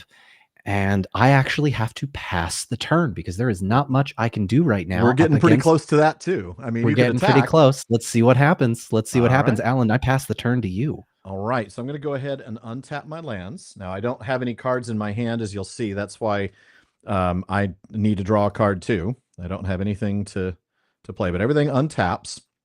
And hopefully I won't draw a land.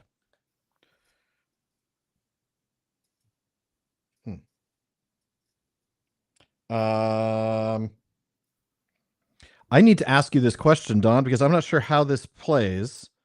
So I'm going to show this card, and Don's going to help me. Yep. Okay, it's the Dunedain Blade. It Yep. costs 2 total mana. Mm-hmm. Equipped. So when I equip a creature, it gets +2/+1.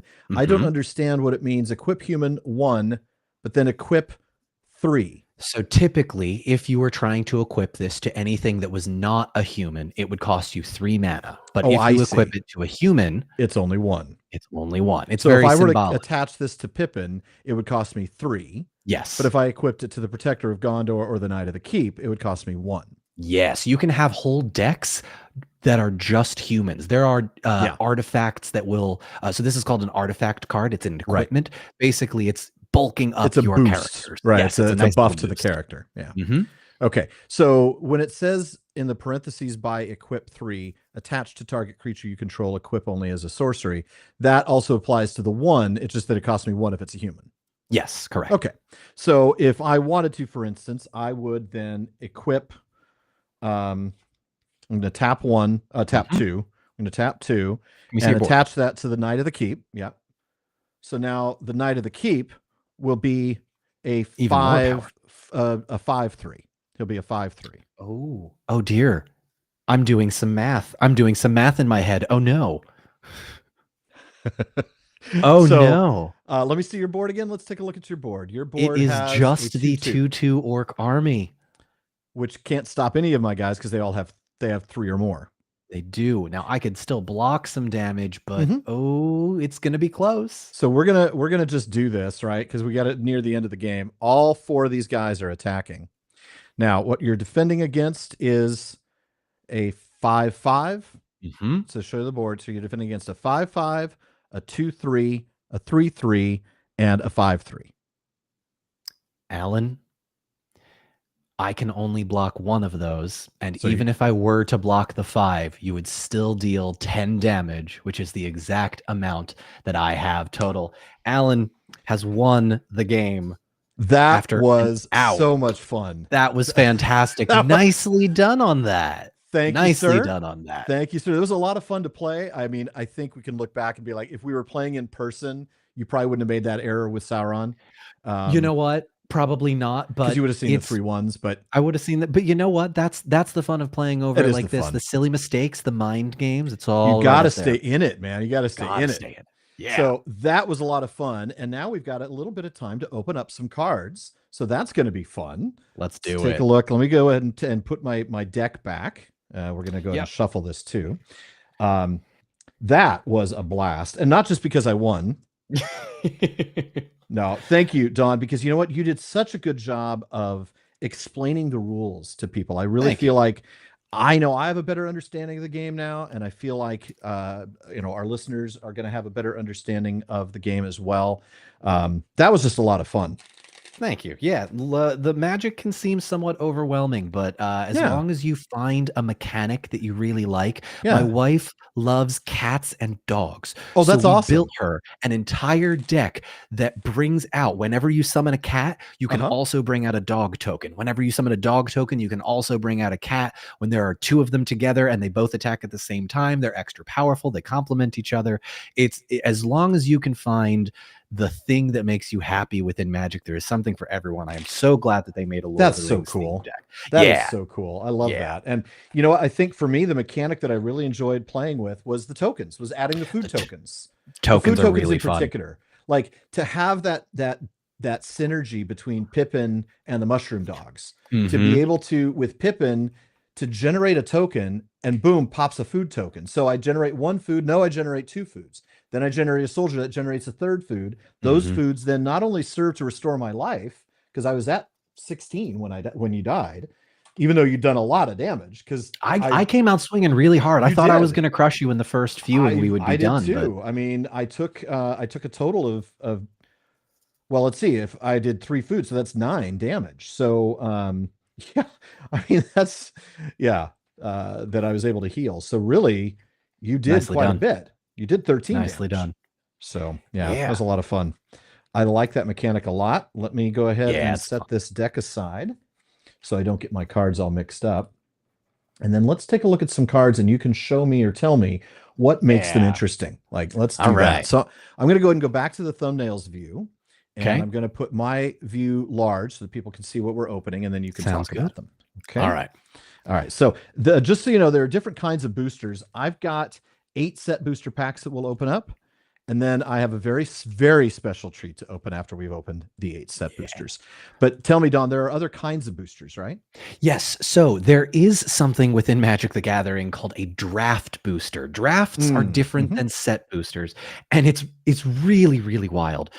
When you're drafting Magic the Gathering cards, you're given a certain number of packs, and you are only allowed to create a deck of 20 or I believe it's either 20 or 30 cards from the cards that you draw. It's totally random. So you have to have the deck building knowledge. You have to know the synergy. That's pro level well stuff together. Right there.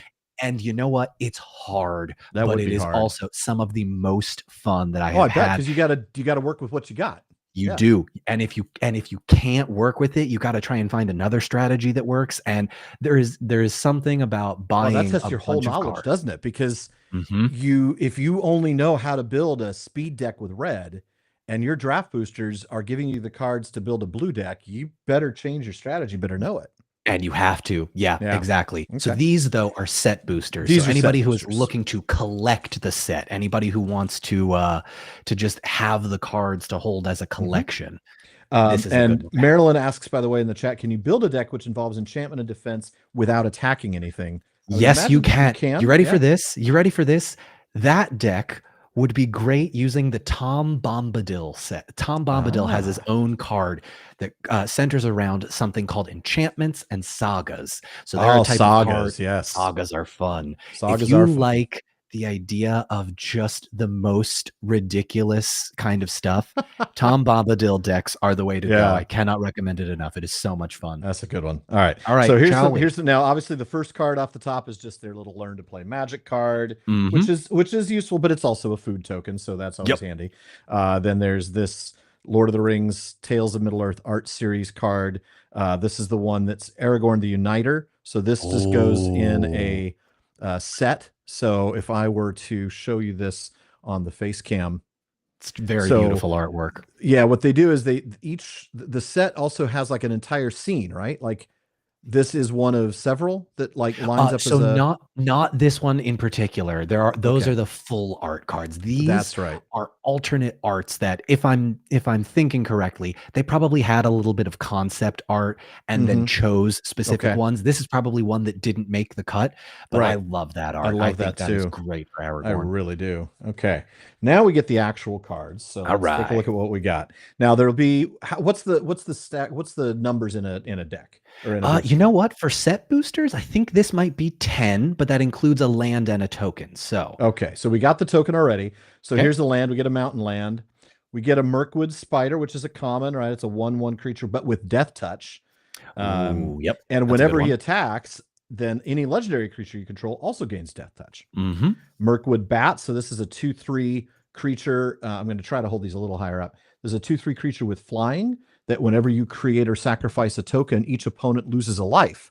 That works with the token deck really nicely, doesn't Yes, it? it does. Yes, it does. Athelian Kingfisher. This is a 2/1, but he's got flying, and when he dies, you draw a card. So that's a plus.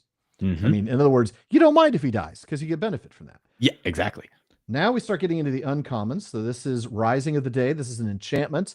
You can pull this out as as an instant, and all of a sudden the creatures you control have haste. So no more summoning sickness. Plus, legendary creatures you control get a +1 on attack. Yeah. Hey, there he Ooh, is. There he Shadowfax, is. Lord of Horses. And look at what you got to have to build him. 3 neutral plus a red and a white. So he's only going to work if you're building a red-white deck. He's a legendary 4/4. All the horses you control have haste. So if Oh, you want to make a deck entirely horses based deck. on horses, You you can can do do it. so and add Shadowfax. It is It- so much fun to that find the is fun. synergy of these kinds of cards. And whenever Shadowfax he is- attacks, you can you can put a creature card with lesser power from your hand onto the battlefield, tapped and attacking. Mhm. Wow. Yeah, Shadowfax is a Wow. great card. Shadowfax is great. Now here's an uncommon enchantment. This is part of the saga. How does the sagas work? So the sagas work where the first ability happens on the first turn. Okay, in this case, Then it's you and target opponent each create a food token. Then on the next turn, you only do the second ability. Each opponent loses 3 life and create a treasure token. And then on the third turn, the third ability happens. So this is Create that Tom 3. Bombadil I was talking I about with see. Maryland, the effect. They're all enchantments. They're all going to have something special, and Tom Bombadil allows you to utilize I those see. with great proficiency. So in this one, at the beginning, it benefits both you and your opponent, right? You each It create a does. food token. Sometimes it does. Well, there's a fun version of the game called Two-Headed Giant, which means you and a teammate take on another 2 Right. people. So sometimes That's why it's it helps. target opponent versus Yes. each opponent. Right. Yes, I see. exactly. Okay. So what's cool there, though, of course, is that if you're building out with a deck that included, say, Mirkwood Bats, because this does require 3 plus a black, well, Mirkwood Bats, whenever you create or sacrifice a token, each opponent loses a life. So There you you go. create the food token, they lose a life. You sacrifice that food token to gain 3 life back, they lose another life. And on turn 2, each opponent loses 3 life, and you create a treasure token, which also takes another life off of them. It's all synergy. It's all synergy, my friend. And turn 3, create 3 tapped 1/1 white spirit creature tokens with flying. So that's Army of the Dead. You want some is. Army of the Dead stuff right there? That's exactly it's the what Oath of the Grey Host. All right. there we go. Then we get a common, but it's a pretty one. The Oliphant with trample. It's 6/4 with trample. Whenever he attacks another creature, gets +2 and gains trample until end of turn. And it's got something called mountain cycling. What does that mean? So that is an ability that allows you to discard this card and find a mountain if you are low, because it's a very expensive card. Yeah, also, Alan, I'm going to ask you, put that card to the side if you don't mind, because that is what's known as a full art card. Right, because it doesn't the have the full art border. card makes the scene. There is borderless stuff. See the border versus the non-border. The next one is also borderless. Prince Imrahil. Fair. So he's a legendary human that costs only 2 mana, 1 white and 1 blue. So you have to have a white blue deck, or white blue. If you wanted to have a 3 deck, you could add another color. He's only a 2/2 creature, but whenever you draw your second card any turn, you create a 1/1 white human soldier creature token. There you go. Second card. So it doesn't mean, or whenever you draw your second card each turn. Second card per turn. So if you draw, that means you need to have a card. This synergizes with something that would create draw, like that bird that we saw earlier, the Athelian. Exactly. Kingfisher. See, now you're getting it. You're getting the synergy. So set that aside though, because it's borderless. Yes, it is. That's a pretty good. So clearly, these two are creating an element of the Battle of the Pelennor Fields. Yes, they are. These are 2 of 16 cards that create that. The Nazgul. Now this is a nasty one, right? So it costs only 3 to summon. He's got 1. He's only a 1/2, but he's got Death Touch. And when the Nazgul enters the battlefield, the ring tempts you. Whenever the ring tempts you, you put a +1/+1 counter on each wraith you control. So you could have a whole slew of wraiths because it's a creature type. They might not all be Nazgul. Alan, you ready for this? You can have up to 9 creature you have 9 cards. Nazgul in your deck. Oh, that's I have one of those decks that I'm currently building. That was one of the things that I was thinking about bringing out. Oh, and you got a legendary land as well, Alan. Legendary land, Minas Tirith. Now, this is one of the rare cards. So you get apparently several commons, a few uncommons, and a couple of rares. This Minas Tirith is a legendary land. It enters the battlefield tapped unless you control a legendary creature, like, say, Prince Imrahil. When you tap it, it just acts like a Plains, but you can tap it, add another one, actually add another 2, and draw a card. You activate only if you attacked with 2 or more creatures this turn. So this works with Imrahil, right? Because now not only does this not enter the battlefield tapped, but because you can draw a card, it boosts Imrahil's ability. Right? Okay, and then great synergy. You always get a shiny card, right? The last card is always a shiny card. It's a shiny Shelob's Ambush. So it's a shiny common, but it's a shiny Shelob's Ambush, which works with those black decks. And it's a +1/+2 with Death Touch. And did you forget this? When you did this, you were also supposed to create a food token. Was I? Oh, yeah. I totally missed that. Which you could have sacrificed to add 3 life and not die. Well, I'll get you back next time. How about that? I bet you will. I bet you will. So that's pack number 1. Yep. All right. So so I should keep the borderless ones separate. Keep the borderless ones separate. And so I keep foil. I don't really need to keep separately. Foil you don't need to keep. I would keep the legendary land, the Minas Tirith, and then the land that has the map. And the Nazgul. The Nazgul, I think, used to go for something like $10 or $20 a card. Oh boy! Even though it's only an uncommon. Well, rare. So many people want all 9 for their deck. Yeah, very few of them actually go up for sale. That makes sense. Yeah. Right. Now we probably will move a little quicker here because we know that each pack is going to include the artwork, which in this case is a very Sauron pretty, giving out the rings. Sauron, Boon of the Wish Giver. Let me show this close up on here. Boon of the Wish Giver. Love that one. Tossing out the rings to the men. Yep. Oh, that's awful. I love that. Yeah, that's one of my favorite art ones. It's great. So that's an art one. And then we also know that there is a token somewhere in here. But all right, let's take a look. We've got an island.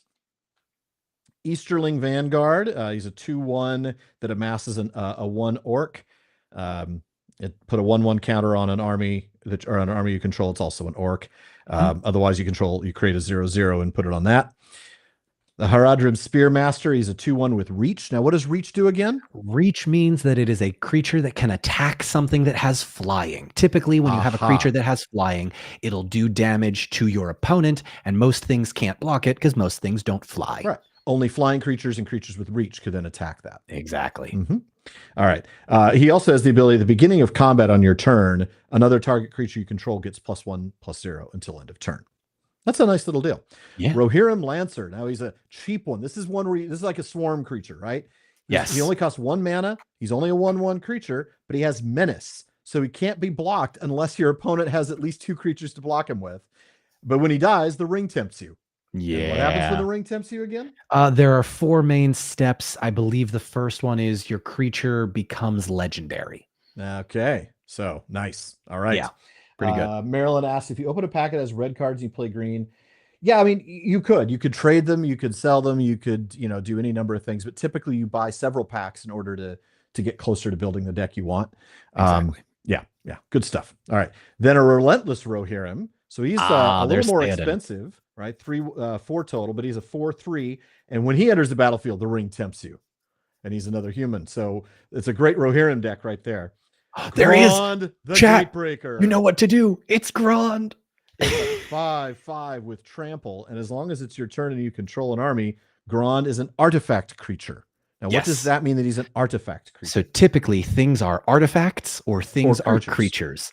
To be both. Artifacts are treated like artifacts. Creatures are treated like creatures. To be treated like both can change the outcome of the game depending on the other cards that you have. It adds weakness. Oh, I see. So if a card affects creatures and not artifacts, it can affect him. And that's both positive and negative, because the things that you have might be gain control of a target creature. And then, so if he has gain control of our target creature, and this is an artifact creature, then he can gain control of it. Yes, as opposed to just an artifact. Exactly. Crew 3. That Tap means any number of creatures you control with total power 3 or more. The vehicle becomes an artifact creature until end of turn. Okay. So basically, you need a creature to man the artifact. Literally, the trolls that take back Grond and release it to try and break the door down. So this would be like if it's not your turn or you don't control an army, because right now it's as long as it's your turn and you control an army, it's an artifact creature. This is a way to make it a permanent artifact creature. Yes, correct. Okay. Correct. Goblin Fire Leaper, 1/1 for 2 mana, but anytime you want, you can boost 1 plus a red. He gets +1/+0. And when he dies, it deals damage equal to its power to target creature an opponent controls. Aha. So let's say he defends with a cheap little 1/1 guy. I can tap this, get +1/+0 to make him a 2/1, kills the guy that he's defending with, and I can take that 2 damage and assign it to another creature. Fire Foes. Now this is an X one. We haven't seen an X one. This is a single red plus X neutral, and there's a reason for that. Damage can't be prevented this turn, so no damage can be prevented with sorceries. Fear Fire Foe deals X damage, so however much extra mana you want to put into it, to target creature, and 1 damage to each other creature with the same controller. So if I target his creature with 5 damage, because it's let's say I did or 4. Let's say I wanted to take out that trebuchet. It would then also deal 1 damage to every other one of his creatures.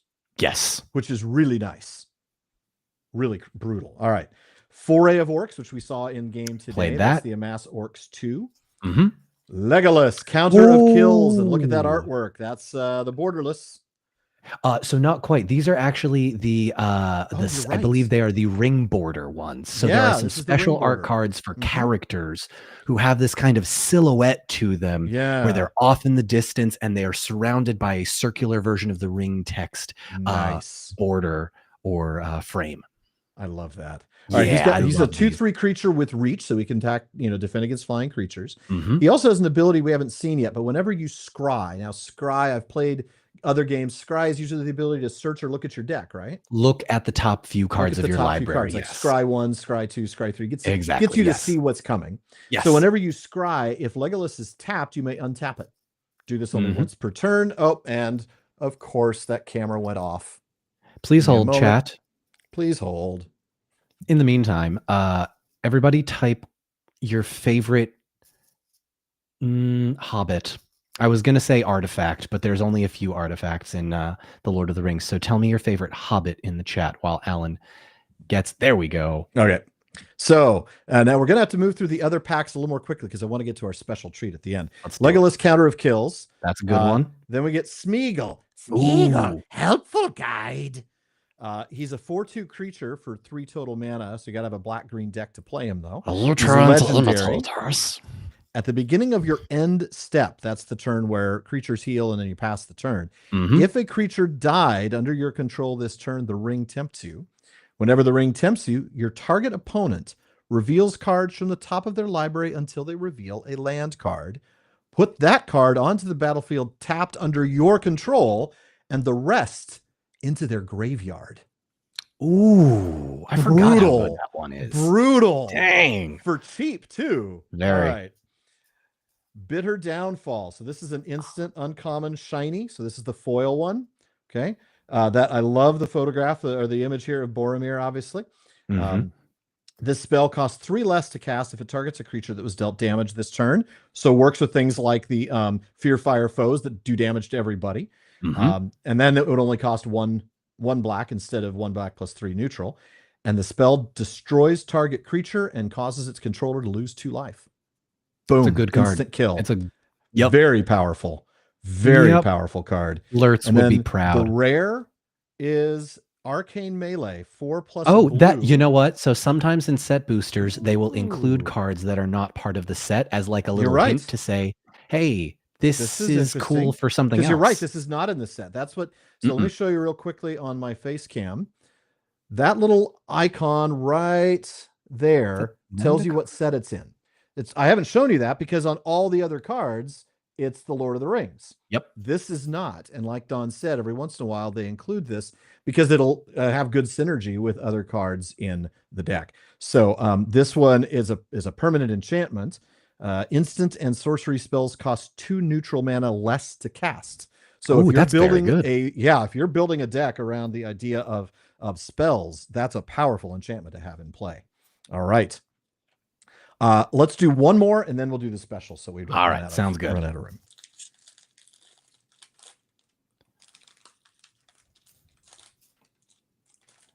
I love it. Seeking your precious. So this is an Orc army counter. Hey, so I played that. Yeah, we like to see that. All right, here's the art card. Let me show you this. This is the Dead Marshes. And let's take a quick look at the Dead Marshes. With the blue lights. The Don't follow the lights. Don't do it, precious. It's not a good idea, I promise. I don't want to come fishing you out of that water. No, you got a full art with the map, yay. Plains, the Shire map. Okay. Then we got the Grey Havens Navigator, which is a 3/2 with Flash. What does Flash do? Flash means you can play it like an... you have to universe. And you have to sing that every time. Flash means you can play it whenever you want. Oh, so it's like a creature that you can play as an instant. Okay. Yes, it is. And when he enters the battlefield, scry 1. So you can see how that then would have synergy with cards that give you things that are based on scry. Yep. And that's mostly the elves for this deck. You'll see that's a lot of blue cards scry. Yeah. Speaking of blue creatures, the Nimrodel Watcher only costs 2 mana. She's a 2/1, but whenever you scry, she gets +1/+0 and cannot be blocked. It's great. So, isn't it great? That's nice. Again, yeah. It's all about synergy and deciding what stuff you like to do. Right. So you play a few games with various things and you're like, ooh, I like this. Haunt of the Dead Marshes. This is a nightmare elf. For 1 mana, he's a 1/1. When he enters the battlefield, you scry 1. For 2 plus a neutral, you can return Haunt of the Dead Marshes from your graveyard to the battlefield tapped if you control a legendary creature. So you can constantly bring this guy back. Though I got to ask you, Don, you probably wouldn't do that unless you had something that triggered when you brought somebody back from the dead, because it costs you 3 mana to bring a 1/1 creature back from the dead. It does. So there are abilities that say when another creature enters the battlefield, do Bingo. X, Y, Z. And that's what you want. You want to find that synergy. Yep. Okay, here's a green elf, Chance Met Elves, 3/2 for 3 mana. Whenever you scry, put a +1/+1 counter on this guy. Up to once a turn. So if you scry 3 times, you still only get 1. But that could buff him up really quick because he only costs 3 mana and he's already a 3/2. You scry and the turn he comes in, he's already a 4/3 creature for 3 mana. You cannot pass. I love this card. First of all, I love this card because it says you cannot pass, which is different than the film's You Shall Not Pass. It's an instant that only costs 1 white mana to play. You can destroy the target creature that blocked or was blocked by a legendary creature. So going back to our game, I used Peregrine Took. He's a 3/2, or I'm sorry, a 2/3. Let's say he was defending with the Trebuchet, and I had this card. I could play this card, even though neither of the creatures were destroyed because it was a 1/4 block and a 3/2. Boom, destroy target creature that blocked or was blocked by a legendary creature. But it would have had to have been the legendary creature, so that's only Peregrine in my case. Yep. Lost to Legend is a 2-point instant. Put target non-land historic permanent. What does that mean? What's a historic permanent? A historic, I believe, is something it explains. Artifacts, legendaries, and sagas. Yep. So I put a target, one of those, artifact, legendary, or saga, into your library, fourth from the top. So you don't get to play it for a while. It's a good way to counter the Yeah. Tom Bombadil deck. That's how it works. That really would. Grima Wormtongue, Human Advisory is a 1/4. But here's the interesting thing. As long as he's in existence, your opponents cannot gain life. So food is useless. And if you tap him and sacrifice another creature, target player loses a life. If the sacrificed creature was legendary, you also amass Orcs 2. Oh. Yorith gets a card. I love that they made Yorith a card. I love that one. Her power. So she's not she's good at defense. She's a 1/4, so she can defend. But what's nice about her is not only is she legendary and counts towards all the legendaries, if you tap her, you have a choice.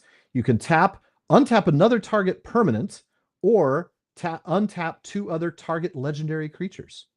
Very useful. Very useful. Yorith so is like great. You attack with a legendary creature, and then in your main phase, you can then tap her and untap that creature, make him basically add vigilance for the turn, essentially. Nice. Dunlan Krebine, and this is the borderless kind, right? Yeah, there we go. He's got flying. He's a 1/1 with flying for 3 mana. Seems like he's overpriced, but then when he enters the battlefield, amass Orcs 2. So helpful. Fall of Gil-galad. We have a saga, a rare saga. Scry 2 on turn 1. Then put 2 +1/+1 counters on target creature you control. And then on turn 3, until the end of turn, the target creature you control gains a special ability. When he dies, draw 2 cards. Then that creature fights up to 1 other target creature. And I'm going to go ahead. I meant to show all of these cards, but let me show you Yorith, because we're having a question to that. Here's Yorith. Love the artwork on that. I love that. That's so Houses of Healing with the the little sort of wisps of smoke or steam coming up from the pot of the healing herbs. Mm-hmm. And then the Fall of Gil-galad is an amazing piece of art. I love that card. I absolutely love that artwork. Come on, card. You can do it. There we go. There we go. Look at that. Again, great for the Tom Bombadil deck. I'm just going to keep harping on it.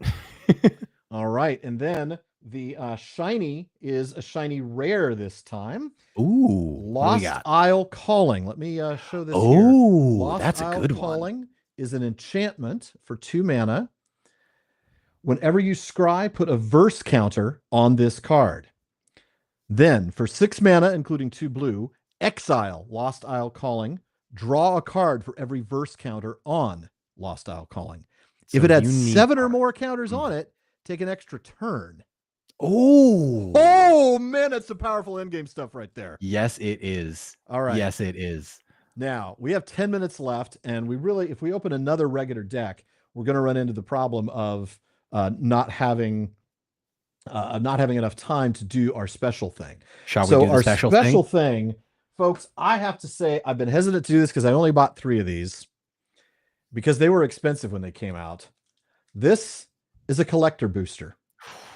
Don, talk to us about the difference between a collector booster and a set booster. Right. So a collector booster is for nerds like me who just have to have shiny versions of everything, full rare cards of everything, every rare card that you could want. This is where they hid the one version of the One Ring. You could only get them in collector boosters. Now, of course, that one is gone, right? We all know that. It was found. However, there are still some unaccounted for limited edition ones. So there are, I believe they made 300 Elven ones where all of the text is in Elvish. I believe they made 700 human ones where all of the text is in Elvish, and then dwarves 900 human ones, 700 for the dwarves. Okay. Let's take a look and see what we got. I'm going to do these one at a time. Yes, please. Do you want to hold them up to the face card? Yep, I'm going to do the face camera. I'm going to switch to the face camera. Let's do it. The first one is just a counter, but it's a shiny orc army and shiny food. Love that. Okay. Now, let's take a look and see what we get. This first one is a shiny common, Knights of Dol Amroth. Look at that artwork. I love the color scheme on this card. It is absolutely, the blue and pink is wonderful. The pink is gorgeous. What an addition that is, right? Yeah. So he is a human knight creature, a 3/3 creature that costs 4 mana to summon. Whenever you draw your second card each turn, so once again, working with Prince Imrahil, working with card draw, every time you do that, you put a +1/+1 counter on him. So within a couple of turns, he's a 5/5, right? Yeah, he's very powerful. Not to mention you're drawing extra cards. So stuff with card draw can be very, very powerful in a deck built around card draw. Yep. The next one is a shiny common, Cast into the Fire. Pretty Oh, artwork. love this artwork. And you choose one when you cast the spell for 2 mana. You can either cast into the fire, which deals a damage to each up to 2 target creatures, or exile an artifact. Like So a ring. Like a ring. So that sword or the ring that you had out can just be gone. Exiled. Instantly. It's not even in the graveyard. It's just gone. Okay, next up we have another shiny common, Elven Farsight. Oh, yeah. Gimli's in this one in the very far Scry background. 3. Yep. Then you may reveal the top card of your library. May, so it doesn't mean you have to. If it's a creature card, draw a card. And there is Gimli off in the background. As you can And he's also faintly in see. the little, he's just off in the corner, top right. Yeah. It's a good one.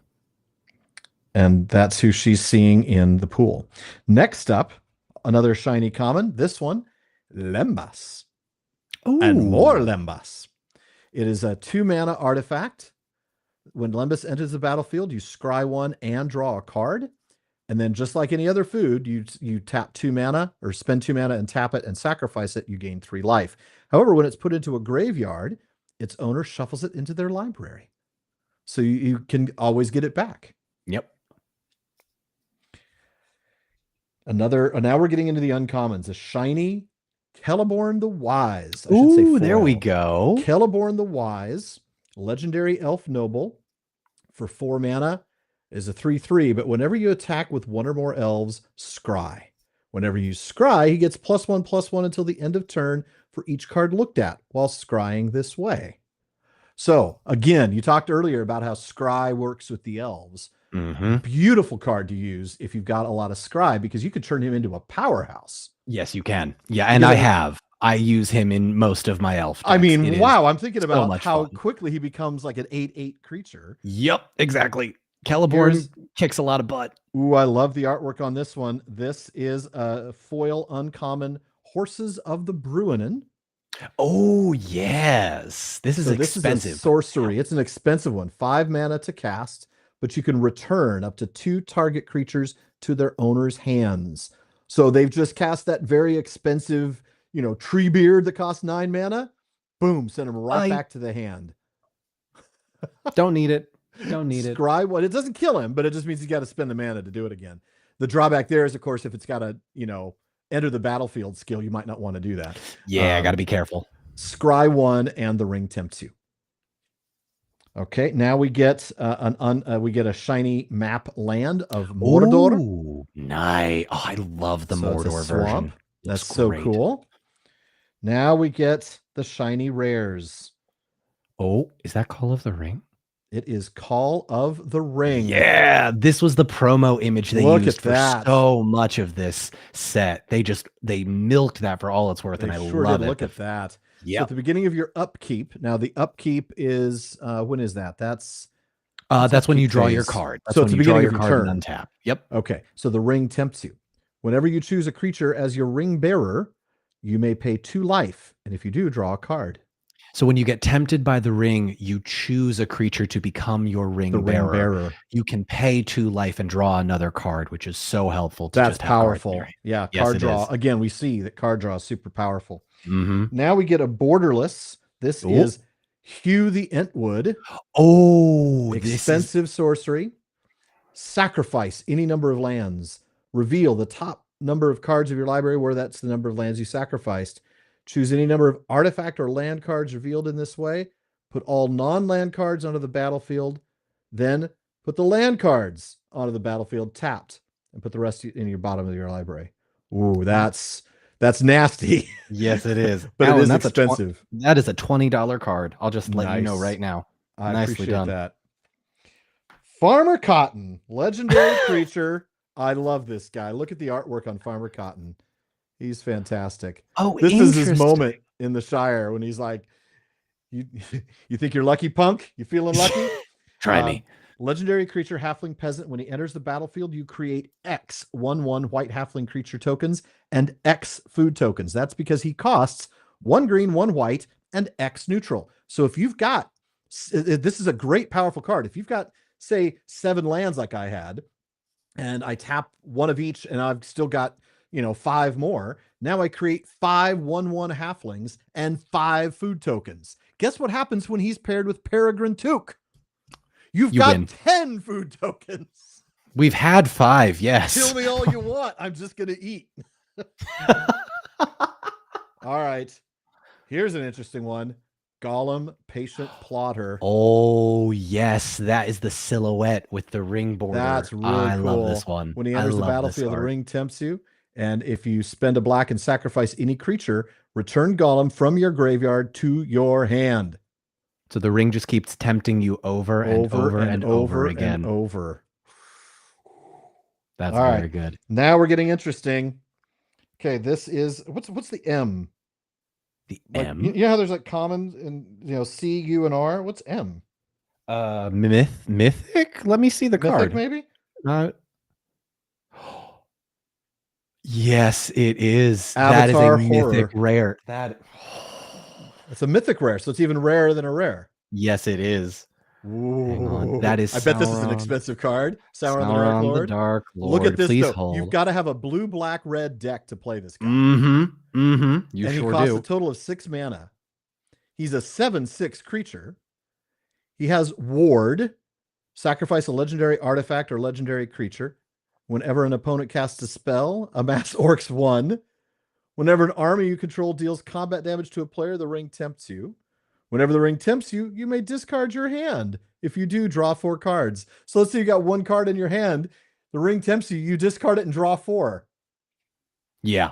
It's pretty amazing. That's powerful. It's pretty amazing. That card is currently going for about $50. Depending on the version. I will give you a fun little tidbit here. Yeah. Sauron the Dark Lord, as our sort of parting gift. Sauron the Dark Lord has 1, 2, 3, 4, 5, 6, 7 different versions of him printed through the many different versions of artwork for this. Oh, I lost your audio. And I lost you briefly. You've frozen. There you are. You're back. On. You're back. The most expensive version of this card, not the one you drew, but the most expensive version of this card was a promo card that is given out at tournaments that is currently going for $2,000. Good heavens. Good heavens. Yes. So mine's only like 50 because it's not the promo. All right. Not exactly, no. So you remember the Golem Patient Plotter? What if I had Golem Patient Plotter in this format? Oh, the full art card. So this is one of 4 full art cards on the slopes of Mount Doom. You have 1 for Frodo, 1 for Sam, 1 for Gollum, and 1 for the One Ring. It is an absolute... Actually, you know what? That's a gem. Look at that art. Oh. Yeah, I love that one. I love how shriveled they made Gollum in this. They really made him look good. Beautiful stuff. Okay, we got 2 more cards in here. All right. One is a shiny common called Nasty End. Oh, yes. This is a 1/1. It costs 2. It's an instant. At an additional cost to cast this spell, sacrifice a creature, but you get to draw 2 cards. And if the sacrificed creature was legendary, draw 3. So let's say like Grishnak. Was Grishnak legendary? I don't know if Grishnak was legendary. Yes, so he's a named character. He's a character who, once you've brought him in, you don't need him, right? His ability is that he generates an orc army. And after that, he's just a 1/1 dude. So you use this to sacrifice him and draw 3 cards. Yes. Okay. And then we have the last card, which is a rare shiny, Mary, Esquire of Rohan. Ah, love this one. He's inexpensive to play. Love that art. Love that art. And he's a 2/2 with haste who has first strike as long as it's equipped. Now, here's the interesting thing about that. First strike, you know how we talked about like a 2/2 creature and a 2/2 creature fighting each other? The 2/2 creatures wipe each other out. First strike, no. First strike, he does his damage separately and first. So in that case, you could defend him with a 5/2 and Mary's still going to win. Not going to matter. Because he does his damage first. He also has haste, so he can attack the moment that he's summoned, and he only costs 1 red and 1 white. Also, whenever you attack with Mary and another legendary creature, draw a card. I didn't know he had that ability. That's really nice. Yeah. Very crazy card draw. The red and the white of Mary there pairs very well with Shadowfax. So if you're looking for a Rohan themed deck, you probably want to go red and white. Yeah, absolutely. All right, let me go ahead and turn off our tabletop cams. All right. And bring us back to something like Hi, everybody. something like that. There we go. Hey, all right. There we go. Equal screens. And we'll just chat for another minute or two before we wrap up. Any last second questions? I need to probably scroll through the chat itself to see. I've been keeping track. There's not terribly much, but yeah. Thank you guys for joining. This has been absolutely delightful. It's been a lot of fun. We definitely need to do this again because you need to beat me now. I do. Yes, I've lost now to you and Matt. But I very much want to open more packs with you. I think that was a lot of fun, and then I want to kick your butt. We've got some more to open. Trust me, because these 8 packs that I have, we only opened 3 of them of the regular set boosters, or 4 of them, I should say. And then I still have 2 unopened boxes of set boosters. Wow. Ooh, you could just have a straight up stream to pull those. That's kind of what I'm thinking. Yeah. And then talk about deck building strategies at that point. So I think maybe that's what we'll do the next time we can do this. It was a lot of fun. Don. Yeah. Thank you for so much fun, Don. Thank you for doing this with me. Yeah. What a blast. And I hope that one of these days we'll get you back. Not only we'll do more Magic, but if you want to do, we've got all sorts of other things. We've got, let me scoot over here. Yeah. What do you got?